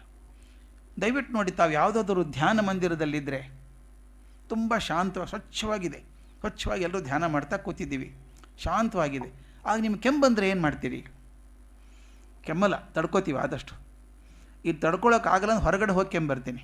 ಯಾಕಂದರೆ ಇಲ್ಲಿ ಕೂತವ್ರಿಗೆ ತೊಂದರೆ ಆಗೋದು ಬೇಡ ಅಂತ ಅಲ್ವಾ. ಆದರೆ ಅದೇ ಮನುಷ್ಯ ಕಲಾಸಿಪಾಳ್ಯಂ ಬಸ್ ಸ್ಟ್ಯಾಂಡಲ್ಲಿ ನಿಂತ್ಕೊಂಡಾಗ ಏನು ಮಾಡ್ತಾನೆ? ಕೆಮ್ಮೋದೇನು, ಬಾಳೆಹಣ್ಣು ತಿಂದು ಸಿಪ್ಪೆ ಕೂಡ ಅಲ್ಲೇ ಎಸಿದಾಗ ಅವರೆಲ್ಲರೂ ಎಸೆದಿದ್ದಾರಲ್ಲ. ಪರಿಸರ ಹೇಗೆ ನನ್ನ ಮನಸ್ಸಿನ ಮೇಲೆ ಪರಿಣಾಮ ಮಾಡುತ್ತೆ ಅಂತ. ಕಲಿಯುವ ಪರಿಸರ ಸ್ವಚ್ಛವಾಗಿರಬೇಕು, ತುಂಬ ಸ್ವಚ್ಛವಾಗಿರಬೇಕು, ಶುಚಿಯಾಗಿರಬೇಕು, ಮಾಡರ್ನ್ ಆಗಿರಲಿ, ಏನು ತಪ್ಪಿಲ್ಲ, ಏನೂ ತಪ್ಪಿಲ್ಲ. ನಾನು ವೇದ ಕಲಿಬೇಕಾದ್ರೆ ಮಾಡರ್ನ್ ವಾತಾವರಣ ಇರಬಾರ್ದು ಅಂತಲ್ಲ, ಚೆನ್ನಾಗಿರಲಿ. ಕಲಿಕೆಗೆ ಮನಸ್ಸು ಆ ಕಡೆ ಈ ಕಡೆ ಹೋಗೋದು ಹಾಗೆ ಸ್ವಚ್ಛ ವಾತಾವರಣ ಇರಲಿ. ಇನ್ನೊಂದು, ಸಾಮಾನ್ಯವಾಗಿ ನಾವು ಆ ವಾತಾವರಣ ಬಿಲ್ಡಿಂಗ್ ಚೆನ್ನಾಗಿರಬೇಕು ಅಂದರೆ ಫ್ಲ್ಯಾಶಿ ಆಗಿರಬೇಕು ಅಂತಲ್ಲ, ಕಾಸ್ಟ್ಲಿಯಾಗಿ ಇಟಾಲಿಯನ್ ಮಾರ್ಬಲ್ ಹಾಕಬೇಕು ಅಂತಲ್ಲ. ಸಿಂಪಲ್ ಆಗಿರಲಿ, ಬಟ್ ಕ್ಲೀನ್ ಆಗಿರಲಿ, ಶುದ್ಧವಾಗಿ. ನಾವು ಸಾಮಾನ್ಯವಾಗಿ ನಮ್ಮಲ್ಲೊಂದು ಕಂಪ್ಲೇಂಟ್ ಇರೋದು ನಮ್ಮ ಗುರುಕುಲಗಳ ಮೇಲೆ, ಶುದ್ಧತೆ ಬಗ್ಗೆ ನಾನು ಅಷ್ಟು ಗಮನ ಕೊಡಲ್ಲ. ಎಸ್ಪೆಷಲಿ ನಮ್ಮ toilets facilities, bathroom facilities R not good. ಇಲ್ಲಿ ಹೇಗಿದೆಯೋ ಗೊತ್ತಿಲ್ಲ ನನಗೆ, ಅದರಿಂದ ಹೇಳಾರೆ. ಸಾಕಷ್ಟು ಗುರುಕುಲ ನೋಡಿದ್ದೇನೆ ನಾನು. ಅವ್ರು ನಮ್ಮದು ಹಳೆ ಗುರುಕುಲ ಅಂದರೆ ಹಿಂಗೆ ಇರಬೇಕು ಬಿಡ್ರಿ, ಅದಕ್ಕೆ ಯಾಕೆ ಅಷ್ಟು ಕಾಳಜಿ ಮಾಡಬೇಕು? ಕಾಳಜಿ ಮಾಡಬೇಕು, ನಾನು ಎತ್ತರ ಹೇಳ್ತೀನಿ. ಯಾಕಂದರೆ ನೀವು ಒಳ್ಳೆ ಹುಡುಗರನ್ನ ಅಟ್ರ್ಯಾಕ್ಟ್ ಮಾಡಬೇಕು ಅಂದರೆ ದೇ ವಾಂಟ್ ಗುಡ್ ಎನ್ವೈರ್ಮೆಂಟ್. ನಿಮ್ಮ ಹಾಸ್ಟೆಲ್ ಚೆನ್ನಾಗಿರಬೇಕು, ಮಕ್ಕಳಿರಲಿ, ಕಲಿಯೋದು ಕಲೀಲಿ, ಚೆನ್ನಾಗಿ ಕಲೀಲಿ. ಆದರೆ ವಾತಾವರಣ ಕೂಡ ಶುದ್ಧವಾಗಿರಬೇಕು, ಚೆನ್ನಾಗಿರಬೇಕು, ಸ್ವಚ್ಛವಾಗಿರಬೇಕು. ಅನಿಸಲ್ವ ನಮ್ಗೆ ಸ್ವಚ್ಛವಾಗಿರಬೇಕು ಅಂತ? ಇದ್ರೆ ಯಾವುದೋ ಕೊಳಕು ಪಂಚೆ, ಯಾವುದೋ ಕೊಳಕು ಬಟ್ಟೆ, no, not at all possible. ಇದು ಹಿಂದೆ ಆಯ್ತೇನೋ, ಇನ್ನು ಮುಂದೆ ಆಗೋಕ್ಕೆ ಸಾಧ್ಯ ಇಲ್ಲ. ಆ ಮಕ್ಕಳು ಬರಬೇಕಾದ್ರೆ ಸ್ವಚ್ಛವಾದ ವಾತಾವರಣ ಇರಬೇಕು, ಸ್ವಚ್ಛವಾದ ಫೆಸಿಲಿಟಿ ಕೊಡಬೇಕು, ಅವ್ರು ಕೊಡಲಿ. ಆಮೇಲೆ 2 ಥರದ ಗುರುಗಳು ಬೇಕಾಗ್ತಾರೆ. ನನ್ನ ಮನಸ್ಸಿನಲ್ಲಿ ಇರೋದು ಈಗ ನಮ್ಮ ಶ್ರೀನಿವಾಸವ್ರು ಹೇಳ್ತಿದ್ದೆ, ಬರಬೇಕಾದ್ರೆ ನೋಡ್ಕೊಂಬಂದೆ ಒಂದು ವ್ಯವಸ್ಥೆ. ಅದಕ್ಕೆ ನಾನು ಒಂಚೂರು ಕಾರಣ ಆಗಿದ್ದೆ. ಅದ ನಂತರ ಶ್ರೀಗಳ ಹತ್ರ ಕೂತ್ಕೊಂಡು ಮಾತಾಡ್ತೀನಿ ಅದ್ರ ಬಗ್ಗೆ ಹೇಗೆ ಮಾಡ್ಬೋದು ಅಂತ. ಒಂದು ವ್ಯವಸ್ಥೆ ಹೇಗಿರಬೇಕು ಅಂದರೆ, ಈಗ ಶಾಲೆ ಆಗಬೇಕದು. ಈಗ ಒಂದು ಅನುಕೂಲ ಅಂದರೆ NEP ಬಂದಿದೆ ನಮಗೀಗ, ನ್ಯೂ ಎಜುಕೇಷನ್ ಪಾಲಿಸಿ ಬರ್ತಾ ಇದೆ. ಅದರ ಮೂಲಕ ನಮ್ಗೆ ಎಷ್ಟು ದೊಡ್ಡ ಸಾಧ್ಯತೆ ನಮಗೆ ಸಿಕ್ಕಿದೆ ಗುರುಕುಲಕ್ಕೆ ಅಂತಂದರೆ, it need not look an ancient collapsible structure. ಅದು ಪೂರ್ತಿ ಹಳೆ ಬಿಲ್ಡಿಂಗ್ ಆಗಿರಬೇಕು ಅಂತಿಲ್ಲ. ಹೊಸ ಕಾಲೇಜ್ ಕಟ್ಕೋಬೋದು ನಾವು, ಸ್ಕೂಲ್ಗಳನ್ನು ಕಾಲೇಜ್ ಕಟ್ಕೋಬೋದು. ಈಗೆಲ್ಲ ಸ್ಕೂಲ್ ಓಪನ್ ಆಯಿತು ನ್ಯೂ ಎಜುಕೇಷನ್ ಪಾಲಿಸಿ ಒಳಗೆ. ಮೊದಲು ಹಾಗೆ ಬೇಕೋ ಬೇಡವೋ 5 ವಿಷಯ ಕಲೀಲೇಬೇಕು ನೀವು, English, Kannada, social science, mathematics. ಬೇಡ ಅಂದರೂ ಕಲಿಬೇಕು ಅವನು. ಮ್ಯಾಥಮೆಟಿಕ್ಸ್ ಬೇಡಪ್ಪ ಮಾರಾಯ ಅಂದ್ರೆ ಬಿಡೋಲ್ಲ ನಿಮ್ಮನ್ನೋದು. ಆದರೆ ಈಗ ಹಾಗಿಲ್ಲ. ನಿಮ್ಗೆ ಯಾವ ವಿಷಯ ಬೇಕೋ ಆರಿಸ್ಕೊಳ್ಳಿ. ಸಂಸ್ಕೃತ ಆರಿಸ್ಕೊಳ್ಳಿ, ಅಲ್ಲಿ ಬೇಕಾದ್ರೆ ಮೇನ್ ಸಬ್ಜೆಕ್ಟ್ ಆರಿಸ್ಕೊಳ್ಳಿ. NEPಯಲ್ಲಿ ಬಹುದೊಡ್ಡ ಕಾಣಿಕೆ ನಮ್ಮ ಸರ್ಕಾರ ಕೊಟ್ಟದ್ದು ಅಂದರೆ, LKG ಹಿಡ್ಕೊಂಡು ಸಂಸ್ಕೃತ ಕಲೀರಿ ನೀವು, ಮಾಸ್ಟರ್ಸ್ವರೆಗೂ ಕಲಿಸ್ತಾರೆ. ಸಬ್ಜೆಕ್ಟ್ಗೊಂದು 50 ಸಬ್ಜೆಕ್ಟ್ ಕೊಟ್ಟಿದ್ದಾರೆ, ಯಾವುದಾದನ್ನು ಆರಿಸ್ಕೊಳ್ಳಿ ನೀವು, ಇದೇ ಬೇಕು ಅಂತಿಲ್ಲ, ಆರಿಸ್ಕೊಳ್ಳಿ. ಈಗ ಎಷ್ಟು ಚೆನ್ನಾಗಿದೆ ಗೊತ್ತಾ, ನಮ್ಮ ಮಕ್ಕಳಿಗೆ ನಾವು ಶಾಲೆ ಮಾಡೋದಾದರೆ ಆ ವಿಷಯಗಳನ್ನು ಮಾತ್ರ ಉಳಿದ ಭಾಷೆ ಕೊಡಬೇಕಾಗಿಲ್ಲ. ನಾವು ನಮ್ಮಲ್ಲಿ ಈ ವಿಷಯಗಳನ್ನು ಕೊಡ್ತೀಯಪ್ಪ, ಆಸಕ್ತಿ ಇರೋರು ಬನ್ನಿ. ಇದರ ಜೊತೆಗೆ ನಾನು ಹೇಳೋದು, 2 ಥರದ ಗುರುಗಳು ಬೇಕಾಗ್ತಾರೆ ವ್ಯವಸ್ಥೆಯಲ್ಲಿ. ಶಾಲೆ ಮಾಡಿದಾಗ ಗುರುಕುಲದಲ್ಲಿ ಒಂದು ಇಡೀ ದಿವಸ ಹುಡುಗರು ಇಲ್ಲಿರ್ತಾರೆ ಅಂತ ಅನ್ನೋದಾದರೆ, ಒಂದು ರೆಸಿಡೆನ್ಷಿಯಲ್ ಎನ್ವೈರ್ಮೆಂಟ್ ಇರೋದಾದರೆ, ನಾವು ಹೊರಗಡೆ ಹೊರಗಡೆ ಒಂದು ವ್ಯವಸ್ಥೆ ಮಾಡಿ, ನನ್ನ ವ್ಯವಸ್ಥೆ ಮಾಡಿದ್ದಿದ್ದು ಉಂಟು ಸ್ವಾಮೀಜಿ. ಇಲ್ಲಿ ಕನಕಪುರ ಹತ್ತಿರ ವಿಶ್ವಶಾಂತಿ ಆಶ್ರಮ ಅಂತ ಒಂದು ಮಾಡಿದರು. ಅದು ಪ್ರಾರಂಭದಿಂದ ನಾನು ಅದು ಇನ್ವಾಲ್ವ್ ಆಗಿದ್ದೆ ಅದರೊಳಗೆ. ಅಲ್ಲಿ ಹೇಗೆ ಮಾಡಿದ್ವಿ ಅಂದರೆ, ಬೆಳಗ್ಗೆ 4:30-5 ಗಂಟೆಗೆ ಶುರು ಆಗ್ತದೆ ಕೆಲಸ. ಮಕ್ಕಳೆಲ್ಲ ಹೋಗ್ತಾರೆ, ಗೋಶಾಲೆಗೆ ಹೋಗ್ತಾರೆ, ಯೋಗ ಮಾಡ್ತಾರೆ, ಸ್ನಾನ ಮಾಡ್ತಾರೆ, ಹೋಮ ಹವನ ಯಜ್ಞ ಮಂತ್ರಗಳನ್ನು, ಉಪನಿಷತ್ ಪಾಠ ಎಲ್ಲವೂ ಆಗುತ್ತೆ ಅವರಿಗೆ. 11:30ವರೆಗೂ ಅದಾಗತ್ತೆ. 11:30 ಆದಮೇಲೆ ಅದು ಮುಗೀತದೆ. ಹುಡುಗರು ಹೋಗಿ ಮತ್ತೊಂದು ಸಲ ಹೋಗಿ ಊಟ ಮಧ್ಯಾಹ್ನ 12 ಊಟ ಮಾಡ್ತಾರೆ, ಮಾಡಿ 2 ಗಂಟೆಗೆ ಮತ್ತೆ ವಾಪಸ್ ಬರ್ತಾರೆ ಶಾಲೆಗೆ. 2 ಗಂಟೆಯಿಂದ ಸಾಯಂಕಾಲ 5 ಗಂಟೆವರೆಗೂ ರೆಗ್ಯುಲರ್ CBSE ಸಿಲೆಬಸ್, CBSE ಪಾಠ ಅವರಿಗೆ. ಯಾಕಂದರೆ ಮುಂದೆ ಅವ್ರ ಜೀವನ ಕಂಡ್ಕೋಬೇಕಾದ್ರೆ ಎಲ್ಲರೂ ಪುರೋಹಿತರಾಗಬೇಕಾಗಿಲ್ಲ. ಇಲ್ಲಿ ಹೇಗಿದೆಯೋ ಗೊತ್ತಿಲ್ಲ ನನಗೆ. ಸಾಕಷ್ಟು ಜನ ಕಲಿಯೋಕ್ಕೆ ಬಂದವರು ಏನು ಮಾಡ್ತಾರೆ, ಸ್ವಲ್ಪ ಪುರೋಹಿತ್ಯ ಮಾಡುವಷ್ಟು ಬಂದರೆ ಸಾಕು, ಪಾರಾಗಿಬಿಡ್ತಾರೆ. ಮುಂದೆ ಆಳವಾಗಿ ಗಟ್ಟಿಯಾಗಿ ಓದ್ಕೋಬೇಕು, ಜ್ಞಾನ ಪಡ್ಕೋಬೇಕು ಅನ್ನೋರು ಭಾಳ ಕಮ್ಮಿ ಇರ್ತಾರೆ. ಅವರೆಲ್ಲ ಪೌರೋಹಿತ್ಯ ಸಿಕ್ಕರೆ ಸಾಕು, ಬದುಕೊಂಡ್ಬಿಡ್ತೀವಿ. ಅದಕ್ಕೆ ಹೇಗಿದ್ರು ಎಷ್ಟರ ಮಟ್ಟಿಗೆ ಬಂದುಬಿಟ್ಟಿದೆ ಅಂದರೆ ನನ್ನ ಪರಿಸ್ಥಿತಿ ಸ್ವಾಮೀಜಿ, ನನಗೆ ಹೆದರಿಕೆ ಆಗಿಬಿಡುತ್ತೆ. ಒಂದು ಸಲ ಮನೆಗೆ ಬ್ರಾಹ್ಮಣರು ಕರೆಸೋದಕ್ಕೆ ಹೆದರಿಕೆ ಆಗಿಬಿಡುತ್ತೆ. ಒಂದು ಸಲ ಮುಂಬೈಯಲ್ಲಿ ಯಾವುದೋ ಪೂಜೆ ಮಾಡ್ಸೋಕೆ ಬಂದವನು ಶ್ರಾದ್ದ ಮಂತ್ರ ಹೇಳ್ತಾ ಇದ್ದಾನೆ. ಅವನಿಗೆ ಗೊತ್ತೇ ಇಲ್ಲ ಅವನಿಗೆ. ಈ ಪಾಪ ಇವ್ರ ಭಕ್ತರು ಕೈ ಮುಕ್ಕೊಂಡು ಕೂತಿದ್ದಾರೆ. ಒಬ್ಬರು ಬಂದವ್ರು, ಏನು ಹೇಳ್ತೀವೋ ನೀನು ಒಂದು ಬೈದರು. ನಾನು ಬರೋದೇ ಇದು ಒಂದು ಅಂತಾನು ಅವನು. ಇಂಥವ್ರನ್ನ ಕಟ್ಕೊಂಡು ಏನು ಮಾಡೋದು ನಾವು? ಈ ಪೌರೋಹಿತ್ಯ ಮಾಡೋದಕ್ಕೆ ಚಟ ಬಿದ್ದು ಬಿಟ್ಟರೆ ಅದು ಹಣ ಗಳಿಸೋ ಒಂದು ದಂಧೆ ಆಗಿಬಿಡುತ್ತೆ. ನನಗದು ಬೇಜಾರಾಗಿ ಹೇಳ್ತಿದ್ದೀನಿ ನಾನು. ಅದು ಹಣ ಗಳಿಸೋ ಉದ್ಯೋಗನೇ, ಮತ್ತೊಂದೇನಿಲ್ಲ. ಇಲ್ಲೊಂದು ಒಪ್ಕೊಳ್ಳೋದು, ಫೋನಲ್ಲಿ ಮಾಡ್ತಿರೋದು, ಅಲ್ಲಿ ಮಾಡಿಸೋ ಅದು ಮಾಡಿಸೋ, ಶಿಷ್ಯಂದ್ರೆ ಬೇರೆ ಸಾಕ್ಕೊಳ್ಳೋದು 4-5 ಜನನ, ಇದೇ ಕೆಲಸ ಆಗೋಯ್ತು. ಇದಕ್ಕೋಸ್ಕರ ಇದನ್ನು ಯಾಕೆ ಕಲಿಯಬೇಕಾಗಿತ್ತು? ನಾವು ಇದು ಮಂತ್ರಶಾಸ್ತ್ರಗಳನ್ನು ಕಲಿಸಿದ್ದು ಜೀವನ ಸರಿಯಾಗಲಿ, ನಮ್ಮ ಧರ್ಮಕ್ಕೂ ಅನುಕೂಲ ಆಗಲಿ ಅಂತ ಮಾಡಿಕೊಂಡದ್ದು. ಆದರೆ ಮಂತ್ರದ ಅರ್ಥ ಅವ್ರಿಗೂ ಗೊತ್ತಿಲ್ಲ, ಮುಂದೆ ಕೂತವ್ರಿಗೂ ಗೊತ್ತಿಲ್ಲ. ಅದಕ್ಕೆ ನಾವೇನು ಮಾಡಬೇಕೀಗ ಅಂದರೆ, ಸರಿಯಾಗಿ ವ್ಯಾಕರಣ ಸಹಿತವಾಗಿ ಪೂರ್ತಿ ಹೇಳೋದು. ಇಲ್ಲಿ ತುಂಬ ಚೆನ್ನಾಗಿ ಆಗ್ತದೆ ಗೊತ್ತು ನನಗೆ. ಅದನ್ನು ಆ ಪಾಠ ಆಗೋದ್ರ ಜೊತೆಗೆ ಬದುಕಿಗೆ ಬೇಕಾದಂಥ ಶಿಕ್ಷಣನೂ ಪ್ಯಾರಲಲ್ಲಾಗಿ ಕೊಡಬೇಕು. ಅಂದರೆ ಏನಾಗುತ್ತೆ, ಕೆಲವರು ಆಸಕ್ತಿ ಇದ್ದವ್ರು ಅದರಲ್ಲೇ ಪರಿಣಿತಿ ಮಾಡ್ಕೊಂಡು ಹೋಗ್ಬೋದು. ಈಗ ಮುಂದೆ ಶಾಲೆಗಳಲ್ಲಿ ಬರ್ತದೆ, ಹೈಸ್ಕೂಲಲ್ಲಿ ಬಂದಾಗ, ಕಾಲೇಜಲ್ಲಿ PUC ಕಾಲೇಜ್ ಬಂದಾಗ, ಈಗ PUC ಅಂತ ಉಳಿಯಲ್ಲ ಇನ್ನು, ಯಾವುದಾದ್ರು PUC ಅಂತ ಇಲ್ಲ ಇನ್ನು. ಯಾಕೇನಿದ್ರು SSLC ಆದಮೇಲೆ 12th ಆಗುತ್ತೆ, 12th ಆದಮೇಲೆ ಕಾಲೇಜಿಗೆ ಬರ್ತಾರೆ. ಕಾಲೇಜಿಗೆ ಬಂದಾಗ ಒಂದು ನಾನು 40 ವರ್ಷ ಕನಸು ಕಂಡದ್ದು ಈಗ ಸಾಕಾರ ಆಗಿದೆ. ನಾನು ಮೊದಲು ಬಡ್ಕೋತಾ ಇದ್ದೆ, ಯಾಕಪ್ಪ ಇದು ಹಿಂಗೆ ಮಾಡ್ತೀರಿ ಹಣೆ ಬರ. ಆ ಕಾಂಬಿನೇಷನ್ಸ್ PCMA ತೊಗೋಬೇಕು, ಯಾಕೋ ಏನೋ ಕರ್ಮ, CBZ ತೊಗೋಬೇಕು. ಈಗ ಅದಿಲ್ಲ, ಯಾವ್ದು ಬೇಕಾದರೂ ಆರಿಸ್ಕೊಳ್ಳಿ ನೀವು. ಬೇಕಂದರೆ ನೀವು ಒಂದು ಕಡೆ ಅಕೌಂಟೆನ್ಸಿ, ಕೆಮಿಸ್ಟ್ರಿ, ಲಾಜಿಕ್ 3 ತೊಗೊಳ್ಬೇಕಾದ್ರೆ ಏನು ತೊಂದರೆ ಇಲ್ಲ. ಈಗ ಹಾಗೆ ತೊಗೊಳ್ಳೋಕೆ ಅವಕಾಶ ಇದೆ ಈಗ. ಆದ್ದರಿಂದ ನಮ್ಮ ವಿದ್ಯಾರ್ಥಿಗಳಿಗೆ ನಾವು ಕೊಡಬೇಕಾದಂಥ ಕಾಂಬಿನೇಷನ್ಸನ್ನು ರೆಡಿ ಮಾಡಿಕೊಂಡು, ಯಾವ ಕಾಂಬಿನೇಷನ್ ಕಲಿತ್ರೆ ಪ್ರಾಕೃತ ಕಲಿಬೋದು, ಸಂಸ್ಕೃತ ಕಲಿಬಹುದು, ಅಥವಾ ಯೋಗಶಾಸ್ತ್ರ ಒಂದು ಡಿಗ್ರಿ ಆಗಿ ತೊಗೋಬೋದು, ಸಬ್ಜೆಕ್ಟ್ ತೊಗೋಬೋದು. ಅಂಥ ಒಂದು 10 ಸಬ್ಜೆಕ್ಟ್ ಕೊಟ್ಟಾಗ ಆಸಕ್ತಿ ಇರುವಂಥ ವಿದ್ಯಾರ್ಥಿಗಳು ಬರ್ತಾರೆ. ಶಾಲೆಯಿಂದ ಯೂನಿವರ್ಸಿಟಿವರೆಗೂ ಅವ್ರು PhD ಕೂಡ ಮಾಡ್ಬೋದು. ಅದರೊಳಗೆ ಯೋಗಶಾಸ್ತ್ರದಲ್ಲಿ PhD ಮಾಡೋದು, ಯೂನಿವರ್ಸಿಟಿ ಸ್ಟೇಟಸ್ ಬರುತ್ತೆ ನಮಗೆ. ಅದು ಬಂದಾಗ ಏನಾಗುತ್ತೆ ಅಂದರೆ, ನಾನು ಯಾವ ಜೀವನಕ್ಕಾದರೂ ಸಲ್ತೇನೆ, ಹೊರಗಿನ ವ್ಯಾವಹಾರಿಕ ಜೀವನದಲ್ಲಿ ಕೂಡ ಸಲ್ತೇನೆ. ನನ್ನ ಮನೆಗೆ ಬೇಕಾದಂಥ ಸಂಸ್ಕಾರ ನನಗಿದೆ. ನಾನು ಆ ಸಂಸ್ಕಾರವನ್ನೇ ನನ್ನ ಜೀವನದ ಕೆಲಸವನ್ನಾಗಿ ಮಾಡ್ಕೋಬೋದು, ಅಥವಾ ಅದು ಸಂಸ್ಕಾರ ನನ್ನ ಮನೆತನದ ಪರಿವಾರಕ್ಕೆ ಕಾಪಾಡೋಕ್ಕೂ ಆಗುತ್ತೆ. ಅದರಿಂದ ಎರಡನ್ನೂ ಮಾಡೋದಕ್ಕೆ ಸಾಧ್ಯ ಇರುವಂಥ ವಿಷಯ ಇದೆ. ಇದೊಂದು ವಿಶೇಷ ಥರದ ವಸತಿ ಶಾಲೆ ಆಗಬೇಕು ಅಂತ ನನ್ನ ಆಸೆ. ಯಾಕಂದರೆ ಬೆಳಗ್ಗೆ ಬಂದು ಒಂದು ತಾಸು ಮಂತ್ರ ಅಂದು ವಾಪಸ್ ಹೋಗೋರು ಮನೆಗೆ ಹೋಗ್ತಾರೆ ಹುಡುಗರು, ಅಂಥವ್ರು ಇದ್ದಾರೆ, ತಪ್ಪೇನಿಲ್ಲ, ಕಲಿಬೇಕಾದದ್ದೇ ಕಲಿಬೇಕವರು. ಆದರೆ ಬಹಳ ಬದಲಾವಣೆ ಆಗ್ತದೆ ಅಂತ ಅನ್ನಿಸ್ತಾ ಇಲ್ಲ ನನಗೆ. ಯಾಕಂದರೆ ನಮ್ಮ ಎಷ್ಟೋ ಜನ ಕೇಳ್ತಾರೆ, ನಮ್ಮ ಟೀಚರ್ಸ್ ಎಸ್ಪೆಷಲಿ ಧಾರವಾಡ ಕಡೆ, ಹುಬ್ಬಳ್ಳಿ ಕಡೆ, ಬಾಗಲಕೋಟೆ ಕಡೆ ಹೋದಾಗ, ಸರ್ ನಮ್ಮ ಹುಡುಗರಿಗೆ ಇಂಗ್ಲೀಷೇ ಬರೋಲ್ಲ ಸರ್ ಅಂತಾರೆ. ಹೆಂಗೆ ಬರ್ತದೆ? ಮಾತಾಡಿದ್ರೆ ತಾನೇ ಬರೋದು. ಶಾಲೆಯಲ್ಲಿ ಮೇಷ್ಟ್ರಾಗಲಿ ಹುಡುಗರಾಗಲಿ ಆ ತರಗತಿಯಲ್ಲಿ ಮಾತ್ರ ಇಂಗ್ಲೀಷ್ ಮಾತಾಡೋದು. 23 ತಾಸು ಕನ್ನಡದಲ್ಲೇ ಮಾತಾಡ್ತಾರೆ. ಇಂಗ್ಲೀಷ್ ಹೆಂಗೆ ಬರುತ್ತೆ? ಯಾವ ಭಾಷೆ ವಾತಾವರಣದಲ್ಲಿದ್ದೀರೋ ಅದು ಬಂದುಬಿಡುತ್ತೆ. ಅಕಸ್ಮಾತ್ ನೀವು ಹಿಂದಿ ದಿಲ್ಲಿಯಲ್ಲಿ ಹೋಗಿ ಒಂದು ವರ್ಷ 2 ವರ್ಷ ಇದ್ಬಿಟ್ರೆ ನಿಮ್ಗೆ ಗೊತ್ತಿಲ್ಲದಂಗೆ ಹಿಂದಿ ಬಂದುಬಿಡುತ್ತೆ. ಹಾಗೆ ಇಲ್ಲಿ ನಾನು ಹೇಳೋದಷ್ಟೇ, ವಸತಿ ಶಾಲೆ ಥರ ಇದ್ದರೆ ಮಕ್ಕಳಲ್ಲಿ ಇಡೀ ದಿವಸ ಅಲ್ಲಿ ಇರ್ತಾರೆ. ಹಾಗಾದಾಗ ಮನಸ್ಸು ಬದಲಾವಣೆ ನಾನು ವಸತಿ ಶಾಲೆ ಪ್ರಿನ್ಸಿಪಾಲ್ ಆಗಿ ನಾನು ಕಂಡದ್ದು ಅದನ್ನು. ಬದಲಾವಣೆ ಆಗೋದು ವಸತಿ ಶಾಲೆಯಲ್ಲಿ ಬೇಗ ಆಗ್ತಾರೆ. ಯಾಕಂದರೆ ಅಲ್ಲಿ ಇರ್ತಾರೆ ಅವ್ರು 24 ತಾಸು ಅದೇ ವಾತಾವರಣ ಇರುತ್ತೆ. ದಿನದ ಅರ್ಧ ಭಾಗ ಜ್ಞಾನದ ಮೂಲ, ನಮ್ಮ ಆರ್ಷೆಯ ಪರಂಪರೆ ಬರಲಿ, ಇನ್ನು ಅರ್ಧ ಭಾಗ ಜ್ಞಾನದ ವಿಸ್ತರಣೆ, ಹೊಸ ವಿಷಯಗಳ ಬಗ್ಗೆ ತಿಳ್ಕೊಳ್ಳೋಕ್ಕಾಗಬೇಕು. ಅವರು IT ಕಲೀಲಿ, BT ಕಲೀಲಿ, ಏನು ತೊಂದರೆ ಇಲ್ಲ. ನಮ್ಮಲ್ಲಿ ಕಂಪ್ಯೂಟರ್ ಡಿವಿಷನ್ ನಾನು ನೋಡಿ ತುಂಬ ಸಂತೋಷ ಆಯಿತು. ಕಂಪ್ಯೂಟರ್ ವಿಭಾಗ ಇಲ್ಲೇ ಮುಂದಿದೆ. ಹಾಗೆ ನಮ್ಮಲ್ಲಿ ಕಂಪ್ಯೂಟರ್ ಕೂಡ ಮಾಡ್ಬೋದು ಶಾಲೆಯಲ್ಲಿ. Computer again use for knowledge. ಮತ್ತು ಅದನ್ನೇ ಈಗ ಆರ್ಟಿಕಲ್ ಬರೆದು ಕಳಿಸೋದಿರ್ತಿತ್ತು, ಪಬ್ಲಿಕೇಶನ್ ಕಳಿಸ್ಬೇಕಾದ್ರೆ ಕೈಯಿಂದ ಬರೀತಿದ್ವಿ. ಈಗ ತಕ್ಷಣ ಅಲ್ಲಿ ಕಂಪ್ಯೂಟ್ರಲ್ಲೇ ಟೈಪ್ ಮಾಡಿ ಆರ್ಟಿಕಲ್ ಕಳಿಸ್ಬೋದು. ಹುಡುಗರು ಎಷ್ಟು ಚೆಂದ ಬರೀತಾರೆ ರೀ ಹುಡುಗರು. ಕೆಲವು ನೋಡಿದ್ದೇನೆ ಸ್ವಾಮೀಜಿ ನಾನು. US ಅಲ್ಲಿದ್ದಾರೆ, UK ಅಲ್ಲಿದ್ದಾರೆ, ಎಷ್ಟು ಚೆಂದ ಸಂಸ್ಕೃತದಲ್ಲಿ ಬರೀತಾರೆ, ಸಂಸ್ಕೃತದಲ್ಲಿ ಮಾತಾಡ್ತಾರೆ. ನಿಮಗೆ ಎಲ್ಲಿ ಬಂತರೋ ಇದು ಅಂತ ಕೇಳಿದೆ, ಎಲ್ಲಿ ಕಲ್ತ್ಕೊಂಡ್ರಿ ಅಂತ. ಅವ್ರು ಹೇಳ್ತಾರೆ, ಬಾಲ್ಯದಲ್ಲಿ ನಾವು ಸಂಸ್ಕೃತ ಕಲ್ತದ್ದು. ಅವರಿಗೆ ತಮ್ಮ ಉದ್ಯೋಗ ಬೇರೆ ಮಾಡ್ಕೊಂಡಿದ್ದಾರೆ, IT ಕಂಪನಿಯಲ್ಲೇ ಇದ್ದಾರೆ ಅವರು. ಆದರೆ ಸಂಸ್ಕೃತವನ್ನು ಚೆನ್ನಾಗಿ ಪ್ರೀತಿ ಮಾಡ್ತಾರೆ, ಅದ್ರ ಬಳಸ್ತಾರೆ. ಹಾಗೆ ನಾನು ಎರಡನ್ನೂ ಬರೋ ಹಾಗೆ ಅವರ ತಳಪಾಯ ಭಾರತೀಯ ಸಂಸ್ಕೃತಿ ಆಗಬೇಕು.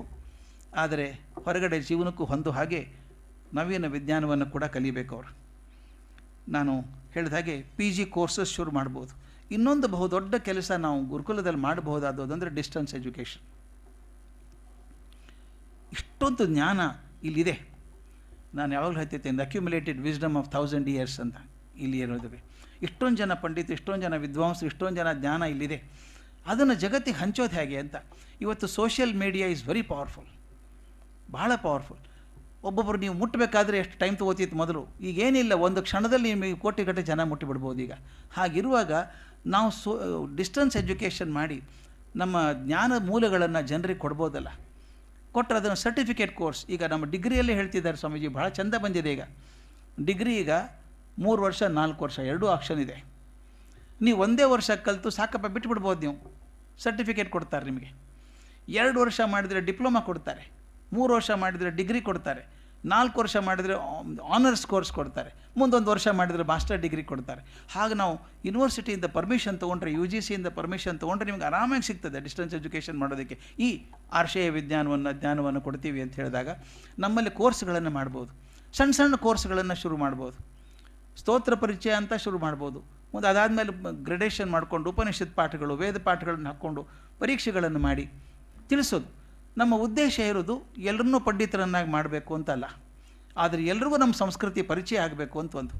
ಆ ಸಂಸ್ಕೃತಿ ಅಪ್ಪ ಅಮ್ಮಗೆ ಬಂದರೆ ಅವರಿಗೆ ಗೊತ್ತಿಲ್ಲದ ಹಾಗೆ ಮಕ್ಕಳಿಗೆ ಬರುತ್ತೆ. ನನಗಿದು ಭಾಳ ಮುಖ್ಯ. ಅಪ್ಪ ಅಮ್ಮನಿಗೆ ಸಂಸ್ಕೃತಿ ಬರದೆ ಹೋದರೆ ಮಕ್ಕಳಿಗೆ ಮುಟ್ಸೋದು ಕಷ್ಟ. ಅದಕ್ಕೆ ನಾವು ಹೇಳೋದು, ಈ ಡಿಸ್ಟೆನ್ಸ್ ಎಜುಕೇಷನಿಗೆ ವಯಸ್ಸಿನ ಬಂಧ ಇಲ್ಲ. 40 ವರ್ಷಕ್ಕೂ ಮಾಡ್ಬೋದು, 50 ವರ್ಷಕ್ಕೂ ಕೂತ್ಕೊಂಡು ಕಲಿಬೋದು. ಎಷ್ಟೋ ಜನ ಕೇಳ್ತಾರೆ, ಎಲ್ಲಿ ಸಿಗ್ತಾವೆ ಸರ್ ಕೋರ್ಸ್ ಈ ಥರದ್ದು, ನಾವು ಕಲಿಬೇಕು ಅಂತಿದ್ದೀವಿ. ನಾನು ಎಲ್ಲೊಂದು ಕಡೆ ಮಾತಾಡಿದಾಗ, ಯಾವುದೋ ಉಪನಿಷತ್ ಬಗ್ಗೆ ಮಾತಾಡಿದಾಗ, ಈಶಾವಾಸ್ಯದ ಬಗ್ಗೆ ಮಾತಾಡಿದೆ. ಅವ್ರು ಎಲ್ಲಿ ಸಿಗ್ತದೆ ಸರ್ ಇದು? ಇಮಿಡಿಯೇಟ್ ಕಡೆ ಎಲ್ಲಿ ಸಿಗ್ತದೆ? ಮಾರ್ಕೆಟಲ್ಲಿ ಸಿಗೋಲ್ಲ. ಇದು ಬುಕ್ ಸಿಗ್ತದೆ, ಆದರೆ ಈಶಾವಾಸ್ಯದ ನಿಜವಾಗ್ಲೂ ಆ ಅಂತಃಸತ್ವ ಸಿಗಬೇಕಾದ್ರೆ ಗುರುಮುಖೇನೇ ಆಗಬೇಕದು. ಅದು ಯಾರು ಹೇಳಬೇಕು? ಅದಕ್ಕೆ ನಾನು ಹೇಳೋದು, ಯಾಕೆ ನಮ್ಮ ವಿದ್ಯಾಪೀಠದಿಂದ ಮಾಡ್ಬೋದಲ್ಲ, ಆನ್ಲೈನ್ ಕ್ಲಾಸಸ್ ಮಾಡ್ಬೋದು.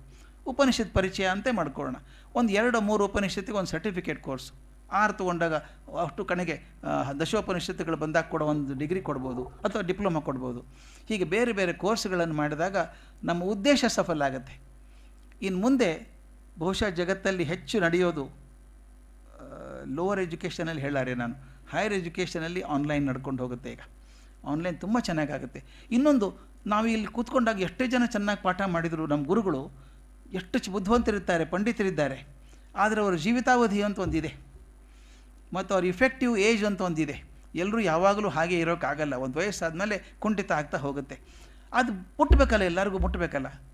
ಇದನ್ನು ಆನ್ಲೈನ್ ಕ್ಲಾಸ್ ನಾವು ಮಾಡೋದಾದರೆ ಅದು ರೆಕಾರ್ಡ್ ಆಗಿರ್ತದೆ, ಮುಂದೆ ಯಾವತ್ತಾದರೂ ತೊಗೋಬೋದು. ಮತ್ತು ಒಂದು ಸಲ ಇವರು ಗುರುಗಳು ಹೇಳಿದರೆ ಕ್ಲಾಸಲ್ಲಿ 20 ಜನ ಹುಡುಗರು ಕೇಳ್ಬೋದು, 30 ಜನ ಕೇಳ್ಬೋದು. ಇಲ್ಲಿ ಪಾಠ ಮಾಡಿದರೆ ನೀವು ಆ ಲಕ್ಷಾಂತರ ಜನ ಮಕ್ಕಳಿಗೆ ಸಿಕ್ಬಿಡುತ್ತೆ ಒಂದೇ ಸಲ. ಅದು ಅಪೇಕ್ಷೆ ಇರುವಂಥವ್ರು ಸಾವಿರಾರು ಜನ ಇದ್ದಾರೆ. ಅದೊಂದು ಯೂನಿವರ್ಸಿಟಿ ಆಗಬೇಕು ಅಂತ ನನ್ನ ಆಸೆ, ಅಧ್ಯಾತ್ಮ ಯೂನಿವರ್ಸಿಟಿ. ಸ್ವಾಮೀಜಿ, ನಾನು ರಾಮಕೃಷ್ಣ ಆಶ್ರಮಕ್ಕೆ ಹೋದಾಗ ಮೈಸೂರಲ್ಲಿ ಅಲ್ಲೊಂದು ರಿಮ್ಸೆ ಅಂತಿದೆ, Ramakrishna institute of moral and spiritual education ಅಂತ. ಅದು ನಡೀತಾ ಇಲ್ಲ ಈಗ. B.Ed ಪ್ರೋಗ್ರಾಮಿಗೆ ಹುಡುಗರಿಲ್ಲ. ನೀವು ಪ್ರಾಮಾಣಿಕವಾಗಿ ನಡೆಸಿದರೆ B.Edಗೆ ಹುಡುಗರಿಲ್ಲ, ಪ್ರಾಮಾಣಿಕವಾಗಿ ಆಗಿಲ್ಲದೆ ಹೋದರೆ ಎಲ್ಲ ಹುಡುಗರು ಅಲ್ಲೇ ಇದ್ದಾರೆ. ಅಲ್ಲಿ ನಡೀತಾ ಇಲ್ಲ. ಅದಕ್ಕೆ ಅವ್ರು ಏನು ಮಾಡಿದ್ರು, ಬಿಲ್ಡಿಂಗ್ ಖಾಲಿ ಇದೆ.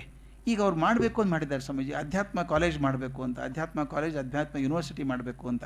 ಅದರ ಮೂಲಕ ನಮ್ಮ ತರಗತಿಗಳನ್ನು, ವಿಷಯಗಳನ್ನು ಜನರಿಗೆ ಹೇಳ್ತಾ ಹೋಗಬೇಕು ಅಂತ. ಹೀಗೆ ಅವಕಾಶಗಳು ಸಾಕಷ್ಟಿದೆ ಸ್ವಾಮೀಜಿ. ಈಗ ನನಗನ್ಸೋ ಮಟ್ಟಿಗೆ the whole world is at your door step.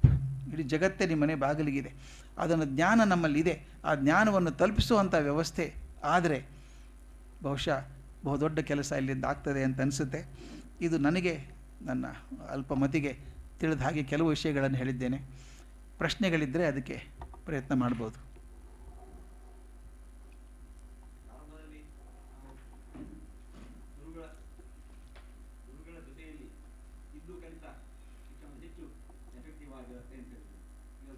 ನಾವು ಆನ್ಲೈನಲ್ಲಿ ಮಾಡಿದರೆ ಮುಟ್ಟತ್ತೆ ಅಂತ ಹೇಳಿದ್ದು, ಇದನ್ನು ಹೇಗೆ ನಾವು ಕೂಡಿಸಬಹುದು? ಭಾಳ ಕಷ್ಟ. ಅದರ ಇದನ್ನು ಎಫೆಕ್ಟಿವ್ ಬೇಕು, ಇದರ ಎಫೆಕ್ಟಿವ್ಸು ಬೇಕು. ಹೌದು. ಅದಕ್ಕೊಂದು ಏನು ಮಾಡ್ತಾರೆ ಸ್ವಾಮೀಜಿ ಅಂದರೆ, ಆನ್ಲೈನ್ ಕೋರ್ಸ್ ಜೊತೆಗೆ ಕಾಂಟ್ಯಾಕ್ಟ್ ಕ್ಲಾಸಸ್ ಅಂತ ಮಾಡ್ತಾರೆ. ಈಗ ಒಂದು 6 ತಿಂಗಳ ಪ್ರೋಗ್ರಾಮ್ ಇದ್ದರೆ 10 ದಿವಸ ಮಕ್ಕಳು ಬಂದಿರ್ತಾರೆ. ಇಲ್ಲೋಕೆ ವ್ಯವಸ್ಥೆ ಮಾಡ್ತೀವಿ. ಅವ್ರಿಗೆ ಏನೇನಾದರೂ ಡೌಟ್ ಇದ್ದರೆ, ಪ್ರಶ್ನೆಗಳಿದ್ದರೆ, ಯಾವುದನ್ನು ಕಂಪ್ಯೂಟರ್ ಮೂಲಕ ತಿಳ್ಕೊಳ್ಳೋಕೆ ಆಗೋದಿಲ್ವೋ ಅದು ಇಲ್ಲಿ ಕೂತ್ಕೊಂಡು ಕಲಿತಾರೆ. ಆ 10 ದಿವಸ ಇಂಟೆನ್ಸ್ ಇರ್ತದೆ. ಅದು ಅವ್ರು ಕೂತ್ಕೊಂಡು ಏನು ಬೇಕಾದ್ರೂ ಪ್ರಶ್ನೆ ಕೇಳಿ.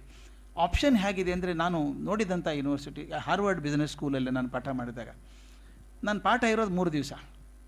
ಆ 3 ದಿವಸ ಆದಮೇಲೆ ನಾನು ಸಿಗೋಲ್ಲ ಅವ್ರ ಕೈಗೆ. ಆದರೆ ಅವ್ರೇನು ಮಾಡ್ತಾರೆ ಅಂದರೆ, ನನ್ನ ನಂಬರ್ ತೊಗೊಂಡು ಆಮೇಲೆ ಕಾಂಟ್ಯಾಕ್ಟ್ ಮಾಡ್ತಾರೆ. 3 ದಿವಸ ಆದಮೇಲೆ ಕೂಡ ಕಾಂಟ್ಯಾಕ್ಟ್ ಮಾಡ್ತಾರೆ. ಅಲ್ಲಿ ಸ್ಟೂಡೆಂಟ್ ಟೀಚರ್ಸ್ ಅಂತ ಇರ್ತಾರೆ. ಅವ್ರು ನಮ್ಮ ಕಡೆಯಿಂದ ಕಲ್ತ್ಕೊಂಡಿರ್ತಾರೆ ಸ್ವಾಮೀಜಿ. ಅವೆಲ್ಲ ಹೇಳ್ಕೊಟ್ಟಿರ್ತೀವಿ. ಅವ್ರ ಜೊತೆ ಕೂತ್ಕೋತಾರೆ. ನಾನು ಎದುರಿಗಿದ್ದಾಗ ನಮ್ಮ ಜೊತೆಗೆ ಇರ್ತಾರೆ. ನಾನು ಇಲ್ಲದೆ ಹೋದಾಗ ನಮ್ಮ ಶಿಷ್ಯರು ತಯಾರು ಮಾಡಿರ್ತೀವಲ್ಲ ಅವ್ರ ಜೊತೆ ಕೇಳ್ತಾರೆ. ಇನ್ನೂ ಸಮಾಧಾನ ಆಗಿದ್ರೆ ನಮಗೆ ಡೈರೆಕ್ಟ್ಲಿ ಫೋನ್ ಮಾಡ್ತಾರೆ. ಹೀಗೆ ವೈಯಕ್ತಿಕ ಕಾಂಟ್ಯಾಕ್ಟ್ ಕೂಡ ಇಟ್ಕೊಳ್ಳೋಕ್ಕಾಗತ್ತೆ.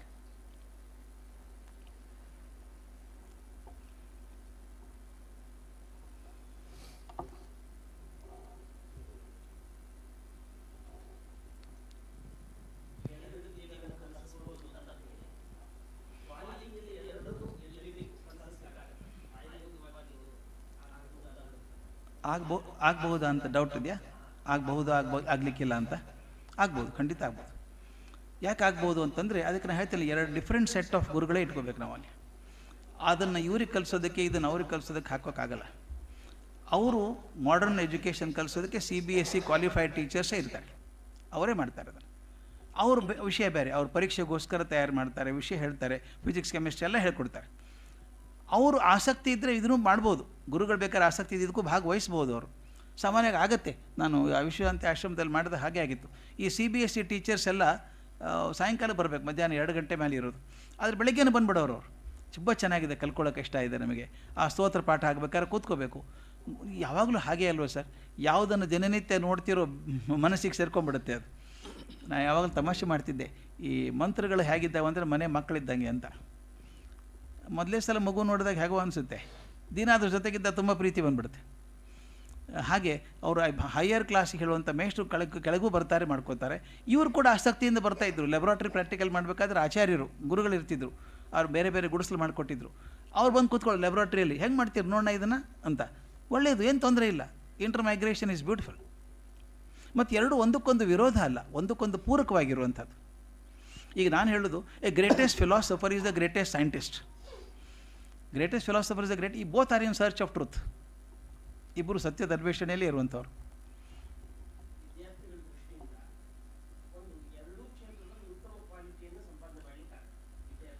ಹಾಂ, ಒಳ್ಳೆ ಪ್ರಶ್ನೆ. ಎರಡು ಒಂದೇ ಮಟ್ಟಕ್ಕೆ ಆಗಲಿಕ್ಕಿಲ್ಲ. ಅದು ಅವರ ಆಸಕ್ತಿ ಮೇಲೆ ಇರ್ತದೆ. 2 ಭಾಗಗಳಿದ್ದಾವೆ. ನನಗೆ ಯಾವುದರಲ್ಲಿ ಆಸಕ್ತಿ ತುಡಿತ ಹೆಚ್ಚಿದೆಯೋ ಅದರಲ್ಲಿ ಸಾಧನೆ ಹೆಚ್ಚಾಗತ್ತೆ. ಯಾವುದ್ರಲ್ಲಿ ಆಸಕ್ತಿ ಕಮ್ಮಿ ಇದೆಯೋ ಸ್ವಲ್ಪ ಕಮ್ಮಿ ಆಗುತ್ತೆ. ಆದರೆ ಎರಡೂದ್ರ ದರ್ಶನ ಮಾತ್ರ ಆಗಿರುತ್ತೆ. ನಮ್ಮಲ್ಲಿ ಪ್ರೊಫೆಸರ್ KE ದೇವನಾಥನ್ ಅಂತ ಇದ್ದಾರೆ, ವೈಸ್ ಚಾನ್ಸಲರ್ ಅವರು ಸಂಸ್ಕೃತ ಯೂನಿವರ್ಸಿಟಿಯಲ್ಲಿ. ಅವರೊಮ್ಮೆ ನನ್ನ ಹತ್ತಿರ ಇಲ್ಲಿ ಸಭೆಯಲ್ಲೂ ಕೂಡ ಅವರು ಹೇಳಿದರು ಈ ಮಾತನ್ನು. ನಾನು ನ್ಯಾಯ ಮತ್ತು ವೇದಾಂತ ಶಾಸ್ತ್ರಗಳಲ್ಲಿ ಒಂದು ದೊಡ್ಡ ಪಾಂಡಿತ್ಯವನ್ನು ಸಂಪಾದನೆ ಮಾಡಿದ್ದೇನೆ. ಆದರೆ ಕಾಲೇಜ್ ಲೆವೆಲಲ್ಲಿ ನಾನು BA ಓದುವಾಗ ಇಂಗ್ಲೀಷ್ ಅಷ್ಟು ಚೆನ್ನಾಗಿ ಬರ್ತಿರಲಿಲ್ಲ. ತುಂಬ ಇನ್ಫಿಯಾರಿಟಿ ಕಾಂಪ್ಲೆಕ್ಸ್ ಇತ್ತು ನನ್ನಲ್ಲಿ. ಜೊತೆಗಾರರು ನಮ್ಮ ಹುಡುಗರೆಲ್ಲರೂ ನನ್ನನ್ನು ನೋಡಿದರೆ ಎಲ್ಲೋ ಹಳ್ಳಿಗಾಡ ಜನದಿಂದ ಅದ್ರ ಬಂದಿದ್ದಾನೆ ಇವನೊಬ್ಬ 16ನೇ ಶತಮಾನದವನು 13ನೇ ಶತಮಾನದವನು ಅನ್ನೋ ರೀತಿಯಲ್ಲಿ ನನ್ನನ್ನು ನೋಡ್ತಾ ಇದ್ದರು. ಅಂತಹ ಒಂದು ವಾತಾವರಣ ನಾನು ಅನುಭವಿಸಿದ್ದೇನೆ. ಆದ್ದರಿಂದ ಸಂಸ್ಕೃತ ಕ್ಷೇತ್ರದಲ್ಲಿರ್ತಕ್ಕಂಥವರು ಆಂಗ್ಲ ಭಾಷೆ, ಹಿಂದಿ ಭಾಷೆ, ನಾನಾ ಭಾಷೆಗಳಲ್ಲಿ ಇವತ್ತಿನ ಜಾಗತಿಕ ವಿಜ್ಞಾನದ ಜ್ಞಾನವನ್ನು ಪಡೆದುಕೊಳ್ಳುವ ಅಗತ್ಯ ಇದೆ ಅಂತ ಅವರು ಮಾತನಾಡ್ತಾ ಹೇಳಿದರು. ಆದ್ದರಿಂದ ತಾವು ಹೇಳಿದಂತೆ ನಮ್ಮ ಶಿಕ್ಷಣ ಪದ್ಧತಿಯಲ್ಲಿ ಸಾಂಪ್ರದಾಯಿಕತೆಯ ಸೊಗಡು ಉಳಿಸಿಕೊಂಡು ಮಾಡರ್ನ್ ಎಜುಕೇಷನ್ನಿನ ಸ್ಕಿಲ್ಗಳನ್ನು, ಮೂಲಭೂತ ವಿಶೇಷಗಳನ್ನು ನಾವು ಅಳವಡಿಸಿಕೊಳ್ಳದೆ ಹೋದರೆ ನಮ್ಮ ಶಿಕ್ಷಣ ಪದ್ಧತಿ ಕ್ರಮೇಣ ಇದು ಕಾಲ ಬಾಧಿತವಾಗಿರತಕ್ಕಂಥ ನಿರುಪಯುಕ್ತವಾದ ಶಿಕ್ಷಣ ಪದ್ಧತಿ ಆಗ್ತದೆ. ಯಾಕೆ ಅಂದರೆ ನಮ್ಮ ನ್ಯಾಯವನ್ನು, ವೇದಾಂತವನ್ನು ಆಳವಾಗಿ ಅಧ್ಯಯನ ಮಾಡುವವರು ಯಾರೂ ಬರೋದಿಲ್ಲ, ನಮ್ಮ ಹತ್ರ ಯಾರೂ ಬರೋದಿಲ್ಲ. ಅವರು ಬಹಳ ಲೋಯರ್ ಲೆವೆಲ್ಲಿನ ಗ್ರಂಥಗಳನ್ನು ನಮ್ಮಲ್ಲಿ ಕೇಳ್ತಕ್ಕಂಥವ್ರು ಬರ್ತಾರೆ ಕ್ರಮೇಣ. ಆದ್ದರಿಂದ ಆಳವಾದ ಜ್ಞಾನ ನಮ್ಮ ಹತ್ರ ಅವ್ರು ಪಡ್ಕೊಳ್ಬೇಕಾದ್ರೆ ಅವರಿಗೆ ಇಫೆಕ್ಟಿವ್ ಆಗಿ ಟೀಚ್ ಮಾಡುವಂಥ ಸ್ಕಿಲ್ ನಮಗೆ ಬೇಕು ಅಂದರೆ ಇಂಗ್ಲೀಷ್ ಬೇಕು, ಫ್ರೆಂಚ್ ಬೇಕು, ಬೇರೆ ಬೇರೆ ಭಾಷೆಗಳಲ್ಲಿ ನಮಗೆ ಪರಿಣತಿ ಬೇಕು. ಅದರಿಂದ ನಮ್ಮ ಶಿಕ್ಷಣ ಪದ್ಧತಿ ಆಮೂಲಾಗ್ರ ಬದಲಾವಣೆ ಆಗುವ ಅಗತ್ಯ ಇದೆ ಅಂತ ನನ್ನ ಭಾವನೆ. ತಮ್ಮ ಅಭಿಪ್ರಾಯವನ್ನೇ ನಾನು ಅದನ್ನು ಇನ್ನೊಂದು ರೀತಿಯಿಂದ ಹೇಳ್ತಾ ಇದ್ದೇನೆ. ನಿಜವಾಗ್ಲೂ ಕರೆಕ್ಟ್, ಬಹಳ ಚಂದ ಸರ್. ಈಗ ಇನ್ನೊಂದು ಹೇಳ್ತೀನಿ ಸರ್, ಒಬ್ಬರು ಪಂಡಿತರಿದ್ದಾರೆ, ಅವರು ಎಷ್ಟು ಚಂದ ಪಾಠ ಮಾಡ್ತಾರೆ ಅಂದರೆ ಕೇಳೋರಿಲ್ಲ, ಅವ್ರು ಒದ್ದಾಡ್ತಾರೆ, ಬನ್ರೋ ನಾನು ಹೇಳ್ತೀನಿ ಬನ್ರೋ ಅಂತ. ಅಯ್ಯೋ ಯಾರಿಗೆ ಬೇಕು ಅಂತಾರೆ ಕೆಲವರು. ನಾನು ಅವ್ರು ಹೇಳಿದೆ, ಅವ್ರು ಕೇಳ್ತಾರೋ ಬಿಡ್ತಾರೋ ಒಂದು ವಿಡಿಯೋ ರೆಕಾರ್ಡ್ ಮಾಡಿ ನಿಮ್ಮದು. ಒಂದು ಕಾಲ ಬರುತ್ತೆ ಬೇಕು ಅಂತ ಬಡ್ಕೊಳ್ಳೋರು ಇರ್ತಾರೆ, ಹೇಳೋರು ಇರಲ್ಲ, ಅವಾಗ ನೀವು ರೆಕಾರ್ಡ್ ಮಾಡಿ ಇಟ್ಕೊಳ್ಳಿ, ಅವ್ರಿಗಾದರೂ ಸಿಗುತ್ತೆ. ಅಂದರೆ ವಿಜ್ಞಾನದ ಮೂಲಕ ಆ ಜ್ಞಾನದ ಒಂದು ರಕ್ಷಣೆ ಮಾಡಬೇಕಲ್ವ ಸರ್ ನಾವು. ಈಗ ನಾನು ಅದೇ ಬರ್ಬೇಕಾದ್ರೆ ಹೇಳಿದೆ, ಕೃಷ್ಣನಿಗೆ ಜ್ಞಾನದ ಬಗ್ಗೆ ಎಷ್ಟು ತುಡಿತಾ ಇತ್ತು ಅಂತಂದರೆ ತಮಗೆಲ್ಲ ಹೇಳೋದಲ್ಲ, ಅದು ಬೈದು ಬಿಡ್ತಾನೆ. ಯುದ್ಧ ಮುಗಿ ಹೊತ್ತಿ ಕರೆ ಬಂದಾಗ ಸಾಯಂಕಾಲ ಕೂತ್ಕೊಂಡಾಗ ಧರ್ಮರಾಜ ಕೇಳ್ತಾನೆ, ಏನೋ ಕೃಷ್ಣ ನೀನೇ ನಮಗೆ ಚೇತೋಹಾರಿಯಾಗಿ ಮಾತಾಡ್ಕೊಂಡಿರೋನು, ನೀ ಯಾಕೆ ಇವತ್ತು ಮುಖ ಗಂಟು ಹಾಕ್ಕೊಂಡು ಕೂತಿದ್ದೀಯಾ, ಬೇಜಾರಲ್ಲಿದ್ದೀಯಾ ಅಂತ ಕೇಳಿದಾಗ, ನೀ ಮೂರ್ಖ ಇದ್ದೀ, ನೀನು ಜ್ಞಾನ ಸೂರ್ಯ ಮುಳುಗ್ತಾ ಇದ್ದಾನೆ, ಹಾಗೆ ಕೂತಿದ್ದೀರಿ ನೀವು ಅಂತ. ಅರ್ಜುನ ಹೇಳ್ತಾನೆ, ಸೂರ್ಯ ದಿನ ಮುಳುಗ್ತಾನೆ, ದಿನ ಹೇಳ್ತಾನೆ, ಅದೇನು ವಿಶೇಷ ಅಂತ. ಆ ಸೂರ್ಯನ ಬಗ್ಗೆ ಹೇಳ್ತಾ ಇಲ್ಲ, ನಿಮ್ಮ ಇಡೀ ಮನೆತನದ ಜ್ಞಾನ ಒಂದು ಕಡೆ ಕೂತ್ಕೊಂಡಿದೆ ಭೀಷ್ಮರ ರೂಪದಲ್ಲಿ. ನಾಳೆ ಉತ್ತರಾಯಣ ಪರ್ವಕಾಲ ಬಂದರೆ ಹೋಗ್ಬಿಡ್ತಾರೆ, ಸಿಗೋಲ್ಲ ಮುಂದೆ ನಿನಗೆ, ಅದನ್ನು ಹಿಡ್ಕೋ ಬಿಡಬೇಡ ಅಂತ. ಎಷ್ಟು ಕಾಳಜಿ ಸರ್ ಜ್ಞಾನದ ಬಗ್ಗೆ. ಹಿಡ್ಕೊಂಡು ಕೂಡಿಸಿ ಹೇಳಿಸ್ತಾರಲ್ಲ ಭೀಷ್ಮರ ಕಡೆಯಿಂದ. ಈ ಜ್ಞಾನದ್ದು ಮುಂದೆ ಸಿಗಬೇಕಲ್ಲ, ಎಲ್ಲಿ ಸಿಗಬೇಕು ಸರ್? ನಾನು ಹೇಳೋದು, ಒಬ್ಬರು ನನ್ನ ಪರಿಚಯದವರಿದ್ದಾರೆ ಇಂಗ್ಲೆಂಡಲ್ಲಿ, ಗಿರೀಶ್ ಅಂತ ಡಾಕ್ಟ್ರು, ಅವರಪ್ಪ ಬಹುದೊಡ್ಡ ಜ್ಞಾನಿ. ಅವ್ರು ಹೇಳ್ತಾರೆ, ನನಗೆ ಸಂಸ್ಕೃತ ಬರುತ್ತೋ ಅದು ಹೆಂಗೆ ನೋಡೋದು ಗೊತ್ತಾಗಲ್ಲ ನನಗೆ. ಅವರಿಗೆ ತೋರಿಸ್ಕೊಡ್ಬೇಕು ಮಗ, ಕಂಪ್ಯೂಟರಲ್ಲೋ ಮೊಬೈಲಲ್ಲೋ ಈ ಹುಡುಕಿ ಸಿಗತ್ತೆ ನೋಡಿ, ಎಲ್ಲ ಸಿಗುತ್ತೆ ನೋಡಿ ನಿನಗೆ. ಅವ್ರಿಗೆ ಆಶ್ಚರ್ಯ, ಉಪನಿಷತ್ತು ಇದೆಯಲ್ಲೋ ಇದರೊಳಗೆ ಮೊಬೈಲ್ನಲ್ಲಿ. ಯಾಕೆ ಹೇಳ್ತೀನಂದರೆ, ಅವ್ರು ಯಾವುದನ್ನು ಪುಸ್ತಕ ಹುಡುಕಾಡ್ತಿದ್ರೋ, ಊರಿಗೆ ಹೋಗ್ಬೇಕಾದ್ರೆ ಒಂದು ಸೂಟ್ ಕೇಸ್ ಪುಸ್ತಕ ಹೊತ್ಕೊಂಡು ಹೋಗ್ತಿದ್ರು ಊರಿಗೆ ಹೋದಾಗ, ಇಂಗ್ಲೆಂಡಿಗೆ ಹೋದಾಗ. ಈಗ ಬೇಕಿಲ್ಲ ಅವರಿಗೆ, ಎಲ್ಲ ಸ್ಟೋರ್ ಇದೆ, ಒಂದು ಐಪಾಡಲ್ಲಿ ಹಾಕ್ಕೊಟ್ಬಿಟ್ಟಿದೆ ನನ್ನ ಮಗ, ಕೇಳಬಹುದು, ಬೇಕಾದ್ರೆ ನೋಡ್ಬೋದು. ನಾನು ಯಾಕೆ ಹೇಳ್ತಿದ್ದೇನೆಂದರೆ, ಅನುಕೂಲ ವಿಜ್ಞಾನ ಕೊನೆಗದು ಗಮ್ಯ ಅಲ್ಲ, ಅದೇ ಫೈನಲ್ ಡೆಸ್ಟಿನೇಷನ್ ಅಲ್ಲ, ಆದರೆ ಅದೊಂದು ಉಪಕರಣ ಮಾತ್ರ. ಆ ಉಪಕರಣವನ್ನು ನಮ್ಮ ಕಾರ್ಯ ಸಾಧನೆಗೆ ಬಳಸ್ಕೊಂಡಾಗ ತುಂಬ ಚೆನ್ನಾಗಿರುತ್ತೆ. ತಾವು ಹೇಳಿದಾಗೆ ಇವತ್ತು ಪಂಡಿತರಿಗೆ ಕೂಡ ಕೆಲವು ಸ್ಕಿಲ್ ಬೇಕಾಗುತ್ತೆ. ಎಷ್ಟೋ ಜನ ನೋಡಿದ್ದೀನಿ, ಚೆನ್ನಾಗಿ ಸ್ಕಿಲ್ ಕಂಪ್ಯೂಟರ್ ಯೂಸ್ ಮಾಡೋರು ನೋಡಿದ್ದೀನಿ ನಾನು, ತುಂಬ ಚೆನ್ನಾಗಿ ಯೂಸ್ ಮಾಡ್ತಾರೆ, ಬಳಸ್ಕೋತಾರೆ ಅದನ್ನು. ಉಪಕರಣ ತಾನೆ. ಈಗ ಡಾಕ್ಟ್ರಿಗೆ ಸ್ಟೆಥೋಸ್ಕೋಪ್ ಹೇಗೆ ಉಪಕರಣವೋ ಹಾಗೆ ಅದು ಕಂಪ್ಯೂಟರ್ದು ಉಪಕರಣ. ಆದರೆ ಅದೇ ಮುಖ್ಯ ಅಂತ ಕೂತ್ಕೊಳ್ಳೋದು ಕಷ್ಟ ಆಗುತ್ತೆ. ಅದು ತಾವು ಹೇಳಿದ ಹಾಗೆ ನಮ್ಮ ಶಿಕ್ಷಕರಿಗೆ ಕೂಡ ಈ ಆಳವಾದ ಸಂಸ್ಕೃತ ಜ್ಞಾನ ಇದ್ದವರಿಗೆ ಕೂಡ ಆ ಮಕ್ಕಳಿಗೆ ಹೇಳುವಂಥ ಒಂದು ಭಾಷೆ ಬರಬೇಕಾಗತ್ತೆ. ಅದು ಸಂಸ್ಕೃತ ಆಗಲಿ, ಇಂಗ್ಲೀಷ್ ಆಗಲಿ, ಅದ್ರ ಮೂಲಕ ಹೇಳಬೇಕು. ಅವ್ರಿಗೆ ಪೂರ್ತಿ ಸಂಸ್ಕೃತ ಚೆನ್ನಾಗಿ ಬರ್ತಿದ್ದರೆ ಸಂಸ್ಕೃತದಲ್ಲೇ ಪಾಠ ಮಾಡಿ ಹೇಳ್ಬೋದು. ಅವ್ರು ಬರದೇ ಹೋದಾಗ ಅವ್ರಿಗೆ ಅರ್ಥವಾಗುವಂಥ ಭಾಷೆಯಲ್ಲ ಮಾತಾಡೋದು ಕಲ್ಕೋಬೇಕಾಗತ್ತೆ, ಖಂಡಿತವಾಗೂ ಬೇಕಾಗುತ್ತೆ. ಅದು ಕೆಲವೊಂದು ಕಡೆ ಮಾಡಿದ್ದೀವಿ ಸರ್ ನಾವು ಅದನ್ನು, ಆ ಥರದ್ದು ಮಾಡಿ ಅವ್ರಿಗೆ ಇಂಗ್ಲೀಷ್ ಪಾಠ ಮಾಡಿದ್ದೀವಿ ಮೇಷ್ಟ್ರುಗಳಿಗೆ. ಸಿಂಪಲ್ ಇಂಗ್ಲೀಷ್, ಅವ್ರು ಮಾತಾಡೋಕೆ ಬರಬೇಕು, ಅರ್ಥ ಆಗುವಷ್ಟು ಮಾಡಬೇಕು ಅಂತ. ಆ ಸ್ಕಿಲ್ಲು ಭಾಷೆ ಬೇಕಾಗತ್ತೆ. Yes sir. ತಾವು ಹೇಳಿದ ಹಾಗೆ ಗುರುಕುಲದ ಶಿಕ್ಷಣ ಪದ್ಧತಿಯ ಜೊತೆಗೆ ಆಧುನಿಕ ಶಿಕ್ಷಣವನ್ನು ಮೇಲನ ಮಾಡಬೇಕು, ಜೊತೆಗೆ ಕಲಿಸ್ಬೇಕು. ಯಾಕಂದರೆ ಇವತ್ತು ಇಂದಿನ ಸ್ಪರ್ಧಾತ್ಮಕ ಯುಗ, ಬದುಕು ಕಷ್ಟ ಇದೆ, ಹಾಗೆ ಹೀಗೆ 108 ವಿಚಾರಗಳು ಬಂದು. ಆದರೆ ನನಗನ್ನಿಸೋ ಮಟ್ಟಿಗೆ ಆಧುನಿಕ ಶಿಕ್ಷಣಕ್ಕೆ ತನ್ನದೇ ಆದ ವ್ಯಕ್ತಿತ್ವ ಇದೆ, ತನ್ನದೇ ಆದ ಸ್ವರೂಪ ಇದೆ. ನಮ್ಮ ಈ ಆರ್ಷ ವಿದ್ಯೆಗೆ, ಈ ಗುರುಕುಲ ಶಿಕ್ಷಣ ಪದ್ಧತಿಗೆ ತನ್ನದೇ ಆದಂತಹ ಒಂದು ಸ್ವರೂಪ ಇದೆ, ಒಂದು ಅಂತಃಸತ್ವ ಇದೆ. ನೀವು ಆಧುನಿಕ ಶಿಕ್ಷಣವನ್ನು ಗುರುಕುಲದ ಶಿಕ್ಷಣ ಪದ್ಧತಿಯ ಜೊತೆಗೆ ಜೋಡಿಸಿದರೆ ಇದರ ಪ್ಯೂರಿಟಿ ಹಾಳಾಗಲ್ವಾ ಅಂತ ನನ್ನ ಮುಖ್ಯವಾದಂತಹ ಪ್ರಶ್ನೆ. ಯಾಕೆ ಅಂತಂದರೆ, ಇವು ನಮ್ಮ ಋಷಿಮುನಿಗಳು, ನಮ್ಮ ಭಾರತೀಯ ಸಂಸ್ಕೃತಿಯಲ್ಲಿ ಗುರುಕುಲಗಳ ಸ್ಥಾಪನೆ ಏನು ಅಂತಂದರೆ, ಆಧುನಿಕ ಜಗತ್ತಿನ ಸಂಬಂಧವೇ ಇಲ್ಲದೆ ನಮ್ಮ ಆರ್ಷ ಪರಂಪರೆಯನ್ನು ಕಾಪಾಡಿಕೊಂಡು ಒಂದು ಆಧ್ಯಾತ್ಮಿಕವಾದಂಥ ಒಂದು ತೇಜಸ್ಸನ್ನು ಹುಟ್ಟು ಹಾಕ್ತಕ್ಕಂತಹ ಒಂದು ಉದಾತ್ತವಾದ ಹಿನ್ನೆಲೆಯಲ್ಲಿ ಗುರುಕುಲಗಳು ಸ್ಥಾಪಿತ ಆಗಿವೆ. ಕೇವಲ ಬದುಕಿಗೇ ಒತ್ತು ಕೊಟ್ಟು ನಮ್ಮದಲ್ಲದ ವಿದ್ಯಾಪದ್ಧತಿಯನ್ನು ಗುರುಕುಲಕ್ಕೆ ಮೇಳೈಸಿ ಅದೊಂದು ಮಿಶ್ರ ತಳಿಯ ಒಂದು ಸಂಸ್ಕೃತಿಯನ್ನು ಯಾಕೆ ಹುಟ್ಟಾಕಬೇಕು ಅಂತ ನನ್ನದೊಂದು ಪ್ರಶ್ನೆ. ಭಾಳ ಒಳ್ಳೆಯದು ಸರ್. ಈಗ ನಾನು ಬಂಗಾರ ಭಾಳ ಒಳ್ಳೆಯದು, ಆಭರಣ ಮಾಡೋಕ್ಕೆ ಬರಲ್ಲ. ಬಂಗಾರ ಭಾಳ ಒಳ್ಳೆಯದು ಸರ್. 24 ಕ್ಯಾರೆಟಿಂದ ಯಾವ ಆಭರಣ ಮಾಡೋಕ್ಕೂ ಆಗಲ್ಲ. ಸ್ವಲ್ಪ ತಾಮ್ರ ಸೇರಿಸಿದಾಗೆ ಅದು ಆಭರಣ ಆಗೋದು. ನಾನು ಭಾಳ ತಾಮ್ರ ಆಗೋದು ಬೇಕಾಗಿಲ್ಲ, ಸ್ವಲ್ಪ ತಾಮ್ರ ಸೇರಿಸೋಣ, ಗಟ್ಟಿ ಆಗ್ತದೆ, ಆಭರಣ ಆಗ್ತದೆ. ಇಲ್ಲದ್ರೆ ಬಂಗಾರ ಕಡ್ಡಿ ಇಟ್ಕೊಂಡು ಕೂತ್ಕೋಬೇಕಾಗತ್ತೆ ಅಷ್ಟೇ. ನಾನು ಹೇಳೋದು ಅಷ್ಟೇ, ನಮಗಿರುವಂಥ ಜ್ಞಾನ ಭಾಳ ಮುಖ್ಯ ಇದು. ಆದರೆ ಜ್ಞಾನಕ್ಕೆ ವಿರೋಧವಾಗಿ ಅಂತ ಹೇಳ್ತಾನೆ ಇಲ್ಲ ನಾನು. ಇದನ್ನು ರಕ್ಷಣೆ ಮಾಡೋದಕ್ಕೆ, ಇದನ್ನು ಭದ್ರವಾಗಿಡೋದಕ್ಕೆ ಮತ್ತು ಹಂಚೋದಕ್ಕೆ ಸುಲಭವಾಗಿ ಮಾಡೋದಕ್ಕೆ ಈಗ ಮೊದಲು ಗುರುಮುಖೇನ ಗುರುಗಳೇ ಮಾತಾಡಿ ಹೇಳಬೇಕು. ಅವ್ರ ಆಯುಷ್ಯ ಅವಧಿ ಮುಗಿದ ಮೇಲೆ ಸಿಗ್ತಾ ಇರಲಿಲ್ಲ ಯಾರಿಗೂ. ಈಗ ಹಾಗಿಲ್ಲ ಸರ್. ಯಾರಾದರೂ ಋಷಿಗಳು ನಮ್ಮ ಹಿರಿಯರು ಮಾತಾಡಿದರೆ ವಿಡಿಯೋ ಸಿಗತ್ತೆ, ರೆಕಾರ್ಡು 10 ವರ್ಷದ ನಂತರ ಕೂಡ ನೋಡ್ಬೋದು ನಾನು. ಪಡ್ಕೋಬೇಕು ಜ್ಞಾನ ಅಂದರೆ ಯಾವಾಗಾದರೂ ಸಿಗುವಂಥ ಅವಕಾಶ ಇದೆ. ಆದ್ದರಿಂದ ಪ್ಯೂರಿಟಿ ಹಾಳಾಗೋದಕ್ಕಿಂತ ಆ ಪ್ಯೂರಿಟಿನ ರಕ್ಷಣೆ ಮಾಡೋದಕ್ಕೊಂದು ವ್ಯವಧಾನ ಅಷ್ಟೇ ಇದು.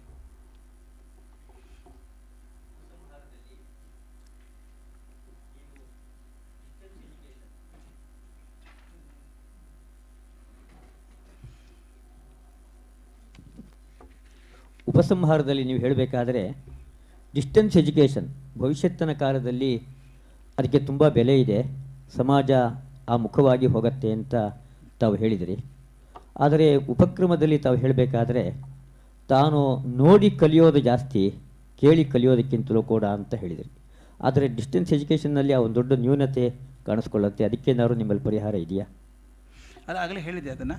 ಅಂದರೆ ಕಾಂಟ್ಯಾಕ್ಟ್ ಕ್ಲಾಸಸ್ ಅಂತ ಕೆಲವು ಮಾಡ್ಕೋತಾರೆ. ಮತ್ತು ಇನ್ನೊಂದು ವಿಷಯ ಹೇಳಬೇಕು ಸರ್, ಸಣ್ಣ ಮಕ್ಕಳಿದ್ದಾಗ ಡಿಸ್ಟೆನ್ಸ್ ಎಜುಕೇಷನ್ ವರ್ಕ್ ಆಗೋಲ್ಲ.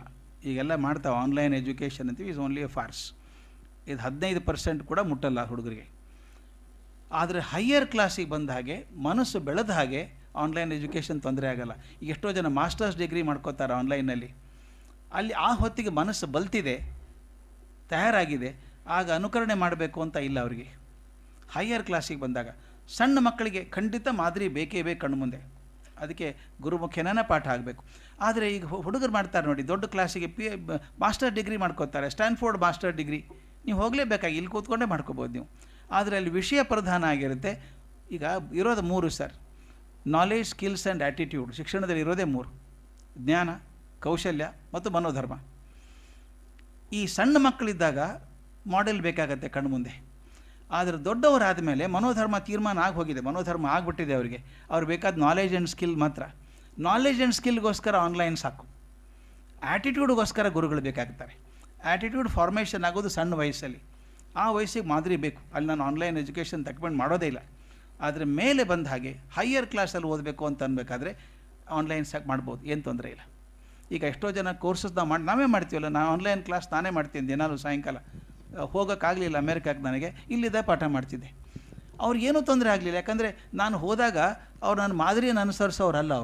ಅವರಿಗೆ ಮನಸ್ಸು ಗಟ್ಟಿ ಆಗಿಬಿಟ್ಟಿದೆ ಈಗಾಗಲೇ. ಅವ್ರದ್ದು ವಿಷಯ ಬೇಕಾಗಿದ್ದಾರೆ, ವಿಷಯವನ್ನು ಕೊಡ್ಬೋದು. ಹಾಂ,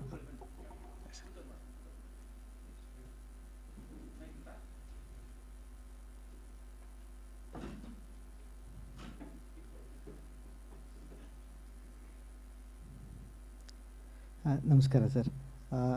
ಒಟ್ಟು ಇವತ್ತಿನ ದೇಶದ ಸ್ಥಿತಿಗತಿ ಬಗ್ಗೆ ನಿಮಗೆ ಗೊತ್ತಿದೆ.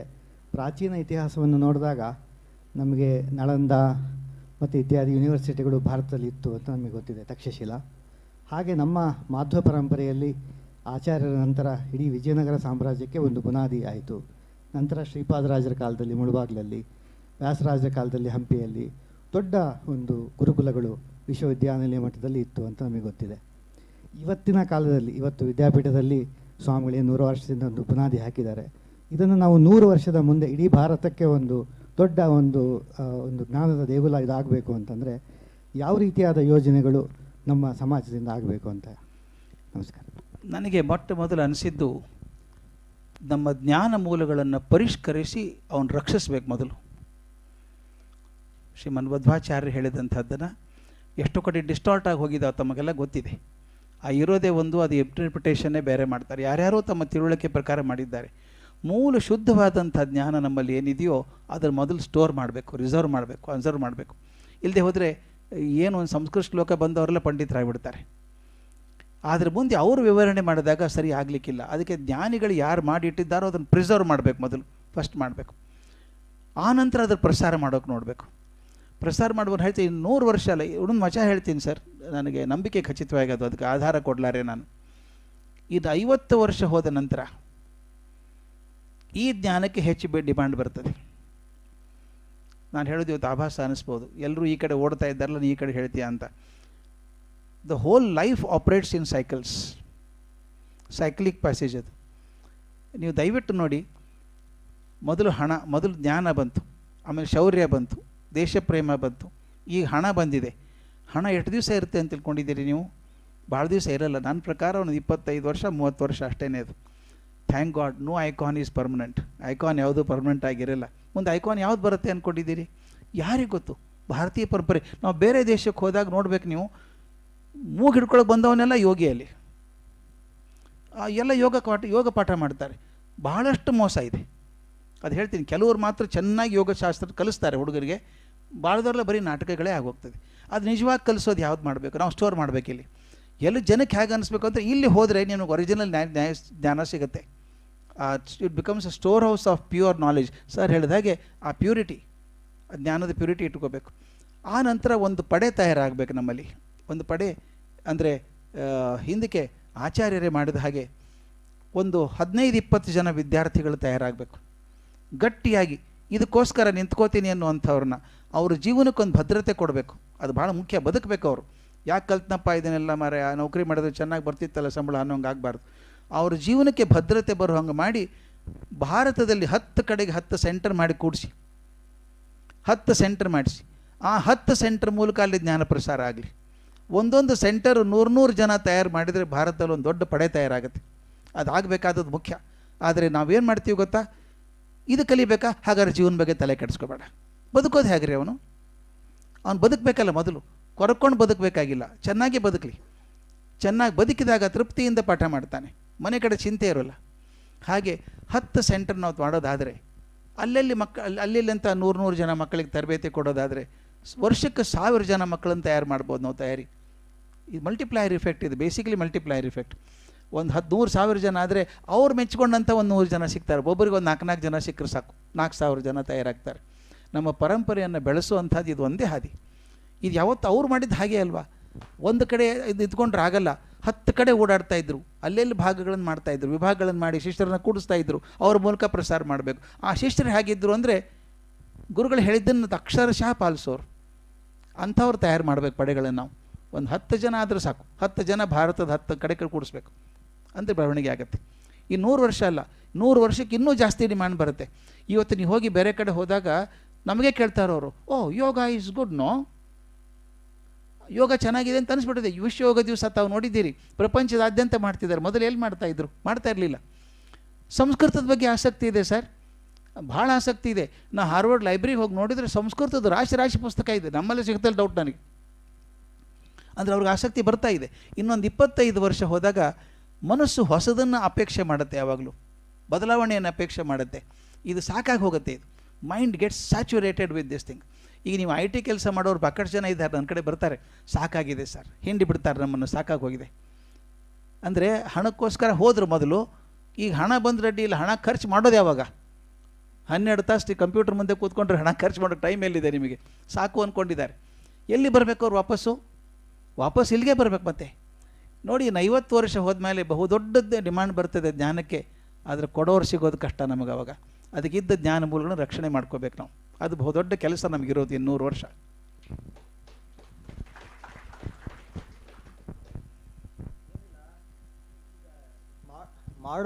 ಮಾಡರ್ನ್ ವಿಜ್ಞಾನದಲ್ಲಿ ಬೇಕಾದ್ರೆ ಪ್ರಾಕ್ಟಿಕಲ್ ಮಾಡಿಬಿಟ್ಟು ತೋರಿಸ್ತಾರೆ ಎಲ್ಲನೂ.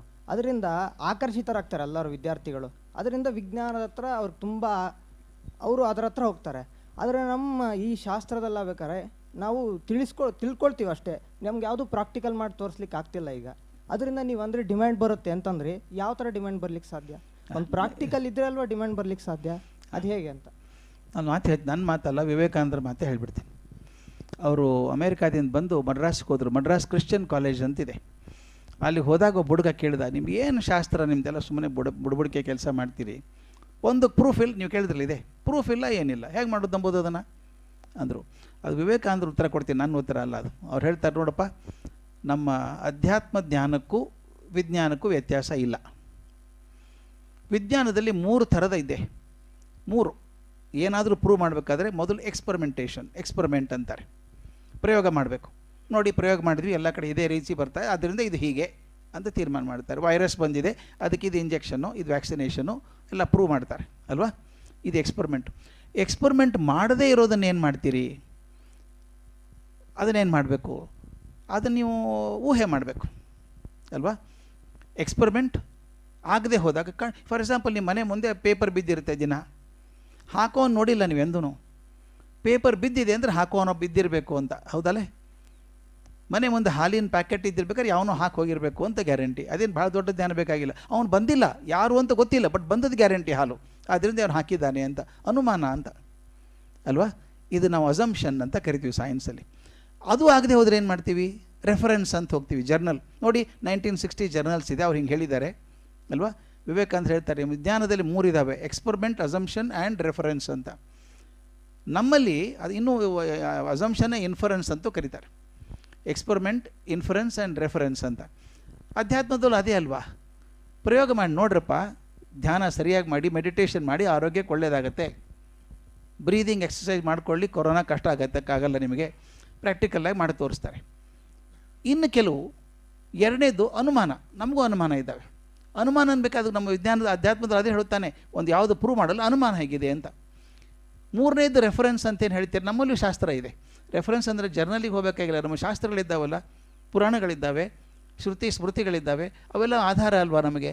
ನಿಮಗೆ ಹೇಗೆ 3 ಹಂತ ಇದ್ದಾವೋ ವಿಜ್ಞಾನಕ್ಕೆ, ಅಧ್ಯಾತ್ಮಕ್ಕೂ 3 ಹಂತ ಇದ್ದಾವೆ. ನಾವು ಪ್ರಯೋಗ ಮಾಡ್ತೀವಿ, ನಾವು ಅನುಮಾನ ಮಾಡ್ತೀವಿ. ಹೀಗಿದ್ದರೆ ಹೀಗಿರಬೇಕಲ್ಲ. ಇವತ್ತಿಗಾದರೂ ನೀವೆಲ್ಲ ವಿದ್ಯಾರ್ಥಿಗಳು ಕಲ್ತಿದ್ದೀರಿ. ಆ್ಯಟಮ್ ಯಾರಾದರೂ ನೋಡಿದ್ದೀರಾ? ನನಗಂತೂ ಕಂಡಿಲ್ಲಪ್ಪ. ನಾನು ಎಲೆಕ್ಟ್ರಾನ್ ಮೈಕ್ರೋಸ್ಕೋಪಲ್ಲೂ ಕೆಲಸ ಮಾಡಿದ್ದೀನಿ. ಆ್ಯಟಮ್ ಕಾಣಿಸೇ ಇಲ್ಲ. ಮತ್ತು ಏನು ಭಾರಿ ಹೇಳ್ತೀವಿ, ಇಲೆಕ್ಟ್ರಾನ್ ಇಲ್ಲಿದೆ, ಇಲ್ಲಿಂದ ಅಲ್ಲಿ ಹೋಗುತ್ತೆ. ಹೆಂಗೆ ಹೇಳಿದ್ರಿ ನೀವು? ಕಣ್ಣಿಗೆ ಕಾಣಿಸೇ ಇಲ್ಲಲ್ಲ ಇನ್ನೂ. ಅನುಮಾನ, ಅದು ಇನ್ಫರೆನ್ಸ್. ಇದು ಹಿಂಗೆ ಆಗ್ತಿರ್ಬೇಕಾದ್ರೆ ಹಿಂಗಾಗಿರಬೇಕು, ಒಳಗೆ ಸೆಕೆ ಆಗ್ತಿದ್ರೆ AC ವರ್ಕ್ ಆಗ್ತಾ ಇಲ್ಲ ಅಲ್ವಾ. ಅನುಮಾನ ಅದು. ಹಾಗೆ ವಿಜ್ಞಾನದಲ್ಲಿ ಹೇಗಿದೆಯೋ ಅಧ್ಯಾತ್ಮದಲ್ಲೂ 3 ಹಂತಗಳು: ಪ್ರಯೋಗ, ಅನುಮಾನ, ಶಾಸ್ತ್ರ. ಅದಕ್ಕೆ ಹಾಗೆ. ಆದ್ದರಿಂದ ವಿಜ್ಞಾನ ಬಹಳ ಸುಪೀರಿಯರು, ಆಕರ್ಷಕ ಅಂತಲ್ಲ. ಆಕರ್ಷಕ ಅನ್ನೋದು ಮನಸ್ಸಿನ ಮನೋಭಾವ. ಅದು ನನಗೆ ಈ ಶಾಸ್ತ್ರದಲ್ಲಿ ಆಸಕ್ತಿ ಬಂದುಬಿಟ್ರೆ ಇದು ಭಾಳ ಆಕರ್ಷಕ ಆಗುತ್ತೆ. ಎಷ್ಟೋ ಜನಕ್ಕೆ ಅಯ್ಯೋ ಆ ಸೈನ್ಸ್ ಏನು ಮಾಡ್ತೀನಿ ಬಿಡ್ರಿ, ಇದಕ್ಕಿಂತ ಚೆನ್ನಾಗಿರೋ ಸೈನ್ಸ್ ಎಲ್ಲಿದೆ ಹೇಳ್ತೀನಿ. ಲಾಜಿಕಲಿ ನೀವು ಆಗಲೇ ಹೇಳಿದ್ನಲ್ಲ, ಅನ್ನದಿಂದ ಆನಂದದವರೆಗೆ ಹೋಗೋದು 5 ಹಂತ ಪಂಚಕೋಶಗಳದ್ದು. ಇದಕ್ಕಿಂತ ಲಾಜಿಕಲ್ ಸೈಂಟಿಫಿಕ್ ಎಲ್ಲೂ ಸಿಗೋಕ್ಕೆ ಸಾಧ್ಯ ಇಲ್ಲ ನಿಮಗೆ, ಅಷ್ಟು ಸೈಂಟಿಫಿಕ್ ಆಗಿದೆ. ಮನುಷ್ಯನ ವೃತ್ತಿ ಬೆಳೆಯೋದು ಹೇಗೆ, ಮನುಷ್ಯನ ವ್ಯಕ್ತಿತ್ವ ಬೆಳೆಯೋದು ಹೇಗೆ, ಅನ್ನದಿಂದ ಆನಂದದವರೆಗೂ, ಅದು ಸೈಂಟಿಫಿಕ್ ಅಲ್ವಾ. ಅದ್ಭುತವಾದ ಜ್ಞಾನವನ್ನು ಕೊಡ್ತಾರೆ ನಮಗೆ. ಆ 3 ವಿದ್ಯಾ, ಶ್ರದ್ಧಾ, ಉಪನಿಷತ್ತು 3 ಸಾಕಲ್ರಿ ಮನುಷ್ಯ ಹ್ಯೂಮನ್ ಎಕ್ಸಲೆನ್ಸ್ಗೆ. ಇದು ಸೈನ್ಸ್ ಅಲ್ವಾ. ಇದು ಸೈನ್ಸ್ ಅಂದರೆ ಪ್ರಯೋಗನೇ ಆಗಬೇಕು ಅಂತ ಇಲ್ಲ. ಬಹಳಷ್ಟು ಸೈನ್ಸಲ್ಲಿ ಪ್ರಯೋಗ ಇಲ್ಲ, ಗೊತ್ತಿರಬೇಕು. ಕೆಲವೊಂದು ಸೈನ್ಸ್ ಮಾತ್ರ ಪ್ರಯೋಗ ಇರುವಂಥದ್ದು. ಆದ್ದರಿಂದ ಪ್ರಯೋಗ ಇಲ್ಲದೇ ಆಕರ್ಷಕವಾಗುವಂಥದ್ದು. ಒಂದು ಸಲ ಎಲ್ಲರೂ ಕೂತ್ಕೊಂಡು ಒಂದು ಮಂತ್ರ ಅನ್ನಿ ನೋಡೋಣ, ಸ್ತೋತ್ರ ಅನ್ನಿ, ಎಷ್ಟು ಚೆಂದ ಇರುತ್ತೆ. ಅದು ಒಂದು ವೈಬ್ರೇಷನ್ ಕ್ರಿಯೇಟ್ ಆಗಿಬಿಡುತ್ತೆ. You feel so good about it. ಅದು ಇಟ್ ಸೆಲ್ಫೇ ಪ್ರಯೋಗ, ಅದೇ ಪ್ರಯೋಗ ಅದು. ಎಸ್ ಮಾ, ಹೇಳಿ ಮಾ.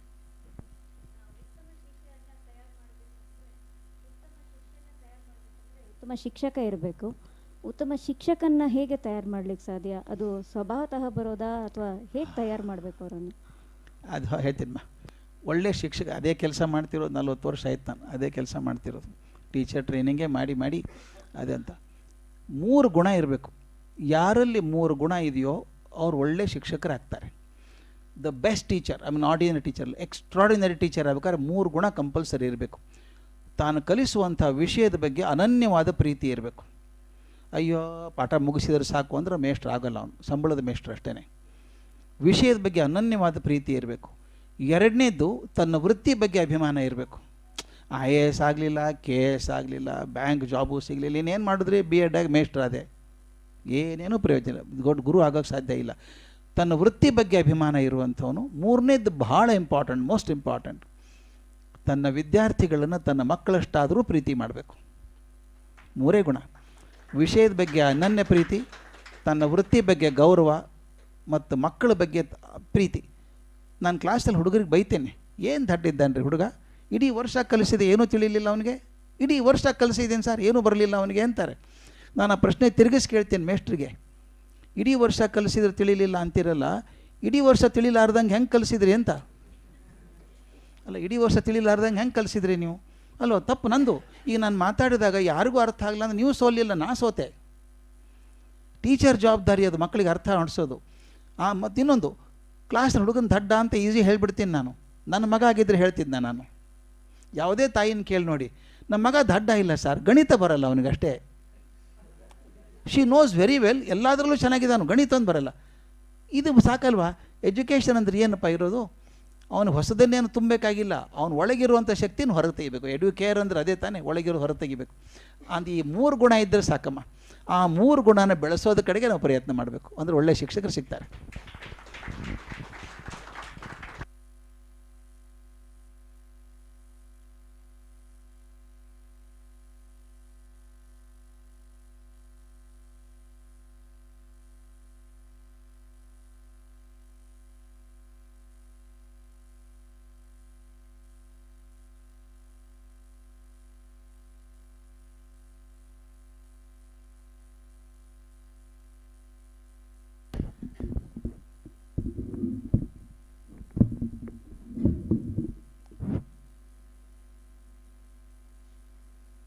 ಈ ದಿನ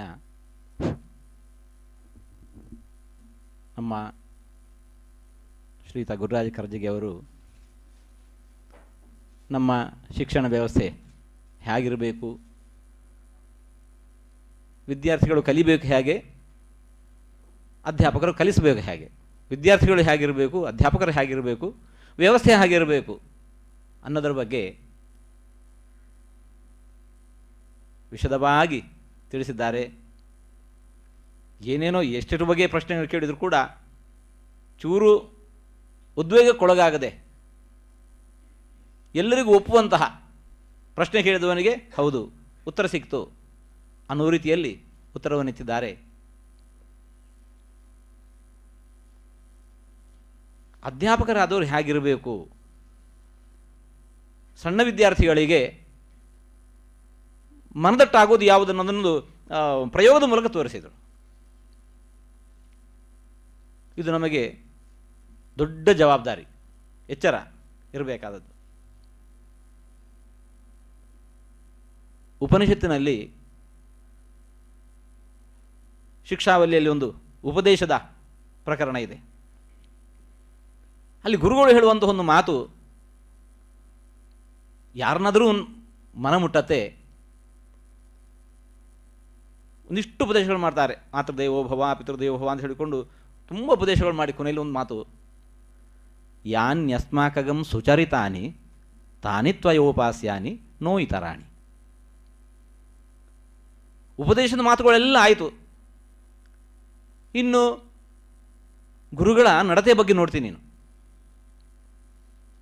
ಅವರಂತಾರೆ, ಯಾನ್ಯಸ್ಮಾಕಗಂ ಸುಚರಿತಾನಿ ತಾನಿ ತ್ವಯೋಪಾಸ್ಯಾನಿ ನೋ ಇತರಾಣಿ. ನಮ್ಮಲ್ಲಿ ನೀನು ಏನು ಒಳ್ಳೆ ನಡತೆಯನ್ನು ಕಂಡಿದ್ಯಲ್ಲ ಅದನ್ನು ಅವಶ್ಯವಾಗಿ ರೂಢಿಸಿಕೊ. ಮತ್ತೊಂದಕ್ಕೆ ಗುರುಗಳು ಮಾಡಿದ್ದಾರೆ ನಾನು ಮಾಡ್ತೇನೆ ಮಾಡಬೇಡ. ತಸ್ಮಾತ್ ಶಾಸ್ತ್ರಂ ಪ್ರಮಾಣಂತೆ ಕಾರ್ಯಕಾರ್ಯ ವ್ಯವಸ್ಥಿತವು. ಯಾವುದನ್ನು ಮಾಡಬೇಕು ಯಾವುದನ್ನು ಮಾಡಬಾರದು ಅನ್ನೋದ್ರ ಬಗ್ಗೆ ಉಪದೇಶ ಏನಿದೆ ಅಲ್ಲ ಅದು ಮುಖ್ಯ ಆಗತ್ತೆ. ಹೌದು, ನೀನು ನನ್ನಲ್ಲಿ ನೋಡಿದ್ದಿ, ಅವರ ಅಂತಃಕರಣವನ್ನು ಬಿಚ್ಚಿಡುವ ಅವರ ಹೃದಯವಂತಿಕೆ ಇಷ್ಟು ಆಶ್ಚರ್ಯ ಆಗತ್ತೆ. ಒಬ್ಬೊಬ್ಬರ ದೈಹಿಕ ಗುಣದಿಂದಲೋ ಅವರ ಪ್ರಕೃತಿಯೇ ಹಾಗಿರುತ್ತೋ ಯಾವುದೇ ಕಾರಣದಿಂದಾಗಿ ಹೇಳಿದಷ್ಟೆಲ್ಲವನ್ನು ಕೂಡ ಮಾಡಲಿಕ್ಕೆ ಸಾಧ್ಯ ಆಗೋದಿಲ್ಲ. ಅವರ ದೈಹಿಕ ಸ್ಥಿತಿ ಹಾಗಿದ್ದಿರಬಹುದು, ಯಾವುದೇ ಕಾರಣದಿಂದ ಇರಬಹುದು, ಪರಿಸರ ಇರಬಹುದು, ಯಾವುದೇ ಒಂದು ಕಾರಣದಿಂದ. ನೀನು ಯಾವುದನ್ನು ಮಾಡಬೇಕು, ನಾನು ಮಾಡಿದ್ದು ತಪ್ಪೆ. ಯಾನ್ಯಸ್ಮಾಂಗ ಸುಚರಿತಾನೆ ಅಂತ ಹೇಳುವಾಗ ಅವರ ಅಭಿಪ್ರಾಯ ಏನು, ಇಲ್ಲ ಎಷ್ಟು ಮಾಡಬೇಕಾಗಿತ್ತೋ ಅದನ್ನು ಮಾಡಲಿಕ್ಕೆ ನನಗೆ ಸಾಧ್ಯ ಆಗಿಲ್ಲ, ನೀನದನ್ನು ಮಾಡಬೇಡ. ನಾನು ಮಾಡಿದ್ದೇನೆ, ಗುರುಗಳು ಮಾಡಿದ್ದಾರೆ ನಾನು ಮಾಡ್ತೇನೆ ಮಾಡಬೇಡ. ನಮ್ಮಲ್ಲಿಯೂ ದೋಷ ಇದೆ, ನಮ್ಮಲ್ಲಿಯೂ ದೋಷ ಇರುವುದು ಸಂಭಾವಿತ. ಎಷ್ಟು ದೊಡ್ಡ ಒಂದು ಮಾತು, ಎಷ್ಟು ದೊಡ್ಡ ಮಾತು. ಅನೇಕ ಮಂದಿಯಲ್ಲಿ ಕಾಣ್ತೇವೆ, ನಾ ಮಾಡಿದ್ದು ಸರಿ. ಮಾಡಲಿಕ್ಕೆ ಆಗೋದಿಲ್ಲ, ಎಲ್ರಿಗೂ ಎಲ್ಲವನ್ನು ಖಂಡಿತವಾಗಿ ಮಾಡಲಿಕ್ಕೆ ಆಗೋದಿಲ್ಲ. ಆದರೆ ನಾವು ಏನು ಮಾಡ್ತೇವೆ, ಎಷ್ಟೋ ಬಾರಿ ಕೀಳರಿಮೆ ಸಮಾಜ ನನ್ನನ್ನು ಗುರುತಿಸ್ತಾ ಇದೆ. ಸಮಾಜ ಗುರುತಿಸ್ತೋ ಇರುತ್ತೋ ಬೇರೆ ವಿಚಾರ. ಇವರಿಗೆ ಆ ಒಳಗೆ ಚುಚ್ತಾ ಇರತ್ತೆ, ಏನು ಮಾಡ್ತೇವೆ, ಇಲ್ಲ ನಾ ಮಾಡಿದ್ದೆ ಸರಿ ಅಂತ ಹೇಳಿಕೊಂಡು ಅನವಶ್ಯವಾಗಿ ನೀನು ಮಾಡಿದ್ದು ಸರಿಯೋ ತಪ್ಪು ಅಂತ ಕೇಳುವವರು ಯಾರೂ ಇಲ್ಲ. ಆದರೆ ನಮ್ಮ ತಪ್ಪನ್ನೇ ನಾವು ಇಲ್ಲದು ಸರಿ ಅಂತ ಹೇಳ್ಬಿಟ್ಟು ಸಾಧನೆ ಮಾಡ್ತಾ ಮಾಡ್ತಾ ಮಾಡ್ತಾ ಮಾಡ್ತಾ ಹೋಗ್ತೇವೆ. ಇದು ಮಾಡಬಾರ್ದು. ಆ ಉಪನಿಷತ್ತಿನ ಮಾತು ಇಷ್ಟು ಹೃದಯಂಗಮವಾಗಿದೆ. ಯಾನ್ಯಸ್ಮಾಕಂ ಸುಚರಿತಾನಿ ತಾನಿ ತ್ವಯೋಪಾಸ್ಯಾನಿ ನೋಯಿತರಾಣಿ. ಈ ರೀತಿ ಒಬ್ಬ ಗುರುಗಳು ಹೇಗಿರಬೇಕು ಅಂತ ಕೇಳಿದ್ದಕ್ಕೆ ಹೀಗಿದ್ದರು ಅಂತಂದರೆ ಆವಾಗದು ವಿದ್ಯಾರ್ಥಿಗಳನ್ನು ಕೂಡ ಗುರುಗಳ ಮಟ್ಟದಲ್ಲಿ ನಾವು ರೂಪಿಸೋದು ಸಾಧ್ಯ. ಅಂತಹ ಶಿಕ್ಷಣ ವ್ಯವಸ್ಥೆಗೆ ಎಷ್ಟು ದೊಡ್ಡ ಬೇರೆಲ್ಲ ಶಿಕ್ಷಣಗಳಿಗೂ ಕೂಡ ಅದು ಕಾಲಗತಿಯಲ್ಲಿ ಮೇಲು ಕೆಳಗೆ ಹೋಗತ್ತೆ. ಆದರೆ ತಿಳಿಸಿದರು ಈ ಆಧ್ಯಾತ್ಮಿಕ ವಿದ್ಯೆಗೆ ಇವತ್ತಲ್ಲ ನಾಳೆ ಆ ಸರ್ಕಲ್ ಅಷ್ಟೇ, ಇದು ಅಸಾರ ಅಂತ ಅನಿಸಬಹುದಷ್ಟೇ ಒಂದು ಕಾಲಕ್ಕೆ. ಇಲ್ಲ, ಅದರ ಸಾರ ಸರಸ್ವತೆ ಶ್ರೇಷ್ಠತೆ ಅದು ಯಾವತ್ತಿಗೂ ಹೋಗುವಂಥದ್ದಲ್ಲ. ಮತ್ತೊಂದು ದಿವಸ ಅಲ್ಲಿಗೆ ಬಂದೇ ಬರ್ತಾರೆ. ಆ ಹೊತ್ತಿಗೆ ನಾವು ಇಲ್ಲಿ ಖಾಲಿ ಮಾಡಿ ಕುಳಿತುಕೊಂಡೆವು ಅಂತಂದರೆ ಕೊಡೋರು ಯಾರ ಮುಂದೆ? ಹಾಗಾಗಿ ಈಗ ತಾನೇ ಹೇಳಿದ್ದು, ನಾವು ಕಲಿಸುವ ವಿಷಯದಲ್ಲಿ ಅದರ ಶ್ರೇಷ್ಠತೆ ಬಗ್ಗೆ ನಮಗೆ ದೃಢವಾದ ನಂಬಿಕೆ ಬೇಕು. ನಮಗೆ ಅದರಲ್ಲಿ ದಾರ್ಢ್ಯ ಇಲ್ಲ ಅಂತಂದರೆ, ನಾವು ಕಲಿಸುವ ವಿಷಯದಲ್ಲಿ ನಮಗೇನೇ ಗೌರವ ಇಲ್ಲ ಅಂತಂದರೆ, ನಮ್ಮ ಮೇಲೆ ಗೌರವ ಇಲ್ಲ ಅಂತಂದರೆ ಮತ್ತೊಬ್ಬರು ಗೌರವ ಹುಟ್ಟೋದಿಲ್ಲ. ಇದು ನಮ್ಮ ಅನೇಕ ಬದುಕಿನ ಘಟನೆಗಳು ನಾವು ಕಂಡಿರುವಂತಹದ್ದು. ಅದನ್ನು ನಾವು ಉಳಿಸಿಕೊಂಡು ಗುರುಗಳು ಕಟ್ಟಿರತಕ್ಕಂತಹ ಈ ಸಂಸ್ಥೆಯನ್ನು ಬೆಳೆಸೋಣ. ಆನೋ ಭದ್ರಾಹ ಕರ್ತವೋ ಯಂತು ವಿಶ್ವತಃ. ಒಳ್ಳೆಯ ವಿಚಾರಗಳು ಅದನ್ನು ಎಷ್ಟು ಅಳವಡಿಸಿಕೊಳ್ಳಲು ಸಾಧ್ಯ ಉಂಟೋ ಅಷ್ಟು ಅಳವಡಿಸಿಕೊಂಡು ಸತ್ವಯುತವಾಗಿರತಕ್ಕಂತಹ ಈ ಜ್ಞಾನದ ಆ ಭಂಡಾರವನ್ನು ನಾವು ಇನ್ನಷ್ಟು ಬೆಳೆಸೋಣ. ನಾಳೆ ಬೇಕು ಅಂತಂದಾಗ ನಾವು ಇಲ್ಲಿಯೂ ಹೋಗಿ ಕಲಿಯುವ ಸ್ಥಿತಿ ಬರಬಾರದು. ನಾವು ಬೇಕಾದಷ್ಟು ಮೊಗೆದು ಕೊಡುವಂತಹ ಆ ರೀತಿಯಲ್ಲಿ ನಾವು ಬೆಳೆಯೋಣ ಅಂತ ಆಶಿಸ್ತಾ, ಅಂತಹ ಉತ್ತಮವಾದಂತಹ ಮಾರ್ಗದರ್ಶನವನ್ನು ಕಾಲಕ್ಕೆ ತಕ್ಕುದಾಗಿರುವಂಥದ್ದು ಅವರು ಗುರುಕುಲದಲ್ಲೂ ಅಭ್ಯಾಸ ಮಾಡಿದವರು, ಇದರ ಉತ್ತುಂಗವನ್ನು ಏರಿದವರು, ಇವತ್ತಿನ ಲೌಕಿಕ ಶಿಕ್ಷಣದ ಉತ್ತುಂಗವನ್ನು ಕೂಡ ಕಂಡವರು, ಅವರು ಎರಡನ್ನು ತುಲನೆ ಮಾಡಿ ಹೇಳಿದ್ದಾರೆ ಅಂತಂದರೆ ಇದರಲ್ಲಿ ನಮಗೆ ದೃಢವಾದ ವಿಶ್ವಾಸ ಬರಬೇಕು. ಒಳ್ಳೆಯದನ್ನೆಲ್ಲ ಇದಕ್ಕೆ ಸೇರಿಸಿಕೊಂಡು ಇನ್ನಷ್ಟು ಇದನ್ನು ಬೆಳೆಸೋಣ ಅಂತ ಹೇಳ್ತಾ, ಅಂತಹ ಮಾರ್ಗದರ್ಶನ ನೀಡಿರತಕ್ಕಂತಹ ನಮ್ಮ ಗುರುರಾಜ ಕರ್ಜಗಿಯವರಿಗೆ ನಾವು ಹೃತ್ಪೂತವಾದ ಅಭಿನಂದನೆಯನ್ನು ಸಲ್ಲಿಸ್ತಾ ಇದ್ದೇವೆ. ಗುರುಗಳ ಅನುಗ್ರಹವನ್ನು, ಕೃಷ್ಣ ಅನುಗ್ರಹವನ್ನು ಪ್ರಾರ್ಥನೆ ಮಾಡ್ತಾ ಇದ್ದೇವೆ. ಇಂತಹ ಮಾರ್ಗದರ್ಶನ ನಮಗೆ ಕಾಲಕಾಲಕ್ಕೆ ಸಿರೋಕುವಂತಾಗಲಿ ಅಂತ ಆಶಿಸಿ ಮಾತನ್ನು ಮುಕ್ತಾಯಗೊಳಿಸ್ತಾ ಇದ್ದೇವೆ. ಕೃಷ್ಣಾರ್ಪಣ. ಹೆಸರಿಗೆ ಅನ್ವರ್ಥಕ ಅವರು ಗುರು ರಾಜರಾಗಿದ್ದಾರೆ. ಅಧ್ಯಾಪಕರನ್ನು ಗುರುಗಳನ್ನು ಕೂಡ ಹೇಗಿರಬೇಕು. ಶ್ರೀಯುತ ಗುರುರಾಜ್ ಕರ್ಜಿಗೆಯವರು ನಮ್ಮ ಪ್ರಾರ್ಥನೆಗೆ ಓಗೊಟ್ಟು ಇವತ್ತು ತುಂಬ ಉತ್ತಮವಾಗಿರ್ತಕ್ಕಂತಹ ಉಪನ್ಯಾಸವನ್ನು ನಡೆಸಿಕೊಟ್ಟಿದ್ದಾರೆ. ಒಂದು ನಿಮಿಷ ಇನ್ನೊಂದು ಮಾತನ್ನು ಹೇಳಬೇಕು. ಕರ್ಜಿಗೆಯವರು ಅವರು ಮಾತು ಇರಬಹುದು, ಬರಹ ಇರಬಹುದು, ಬರಹ ಇರಬಹುದು. ಅದು ಆಡುವ ಮಾತೆಲ್ಲವೂ ಕೂಡ, ಬರೆದ ವಾಕ್ಯಗಳೆಲ್ಲವೂ ಕೂಡ ಅದು ನೇರವಾಗಿ ಹೃದಯಕ್ಕೆ ತಲುಪುವಂಥದ್ದು. ಯಾವುದೇ ವಿಷಯವನ್ನು ಕೂಡ ನಮಗೆ ಆಶ್ಚರ್ಯ ಆಗತ್ತೆ. ಪತ್ರಿಕೆ ದಿವಸ ಇದನ್ನು ಎಲ್ಲಿಂದ ಬರೀತಾರೆ, ಇದನ್ನು ಇಷ್ಟು ಅನುಭವಗಳು ಎಲ್ಲಿಂದ ಬಂತು. ಆಡುವ ಮಾತುಗಳು, ಇವತ್ತು ಆಡಿದ ಮಾತು ನಾಳೆಗೆ ಇಲ್ಲ, ಇವತ್ತು ಕೊಟ್ಟಿರೋ ಅದೃಷ್ಟಾಂತ ನಾಳೆಗೆ ಇಲ್ಲ. ಬದುಕನ್ನೇ, ಜೀವನವನ್ನೇ ಪಾಠಶಾಲೆಯನ್ನಾಗಿ ಅವರು ತಿಳ್ಕೊಂಡವರು ನಾನು ಅನಿಸ್ಕೊಳ್ತೇನೆ. ಕಂಡ ಒಂದೊಂದು ಹೆಜ್ಜೆಯನ್ನು ಕೂಡ, ಒಂದೊಂದು ದೃಷ್ಟಾಂತ, ಒಂದೊಂದು ನಿದರ್ಶನ, ಏನು ಕಂಡಿದ್ದೇವೆ, ಏನು ಕೇಳಿದ್ದೇವೆ, ಅಲ್ಲಿವರೆಗೊಂದು ಗುಣ ಕಾಣುತ್ತೆ. ಅದನ್ನು ನಾಳೆ ದಿವಸ ಉಪನ್ಯಾಸ ಹೇಳ್ತಾರೆ. ನೋಡಿ, ಇಲ್ಲಿ ಹೀಗಾಗಬೇಕು ಅದನ್ನು ಹೃದಯಂಗಮವಾಗಿ, ಇದು ಮಾತ್ರ ಅವರಲ್ಲಿ ನಾವು ಕಂಡಿರುವಂತಹ ಅದ್ಭುತವಾಗಿರತಕ್ಕಂತಹ ಒಂದು ಗುಣ ನಾವು ಹೃತ್ಪೂರ್ವಕವಾಗಿ ಅಭಿನಂದಿಸ್ತಾ ಇದ್ದೇವೆ.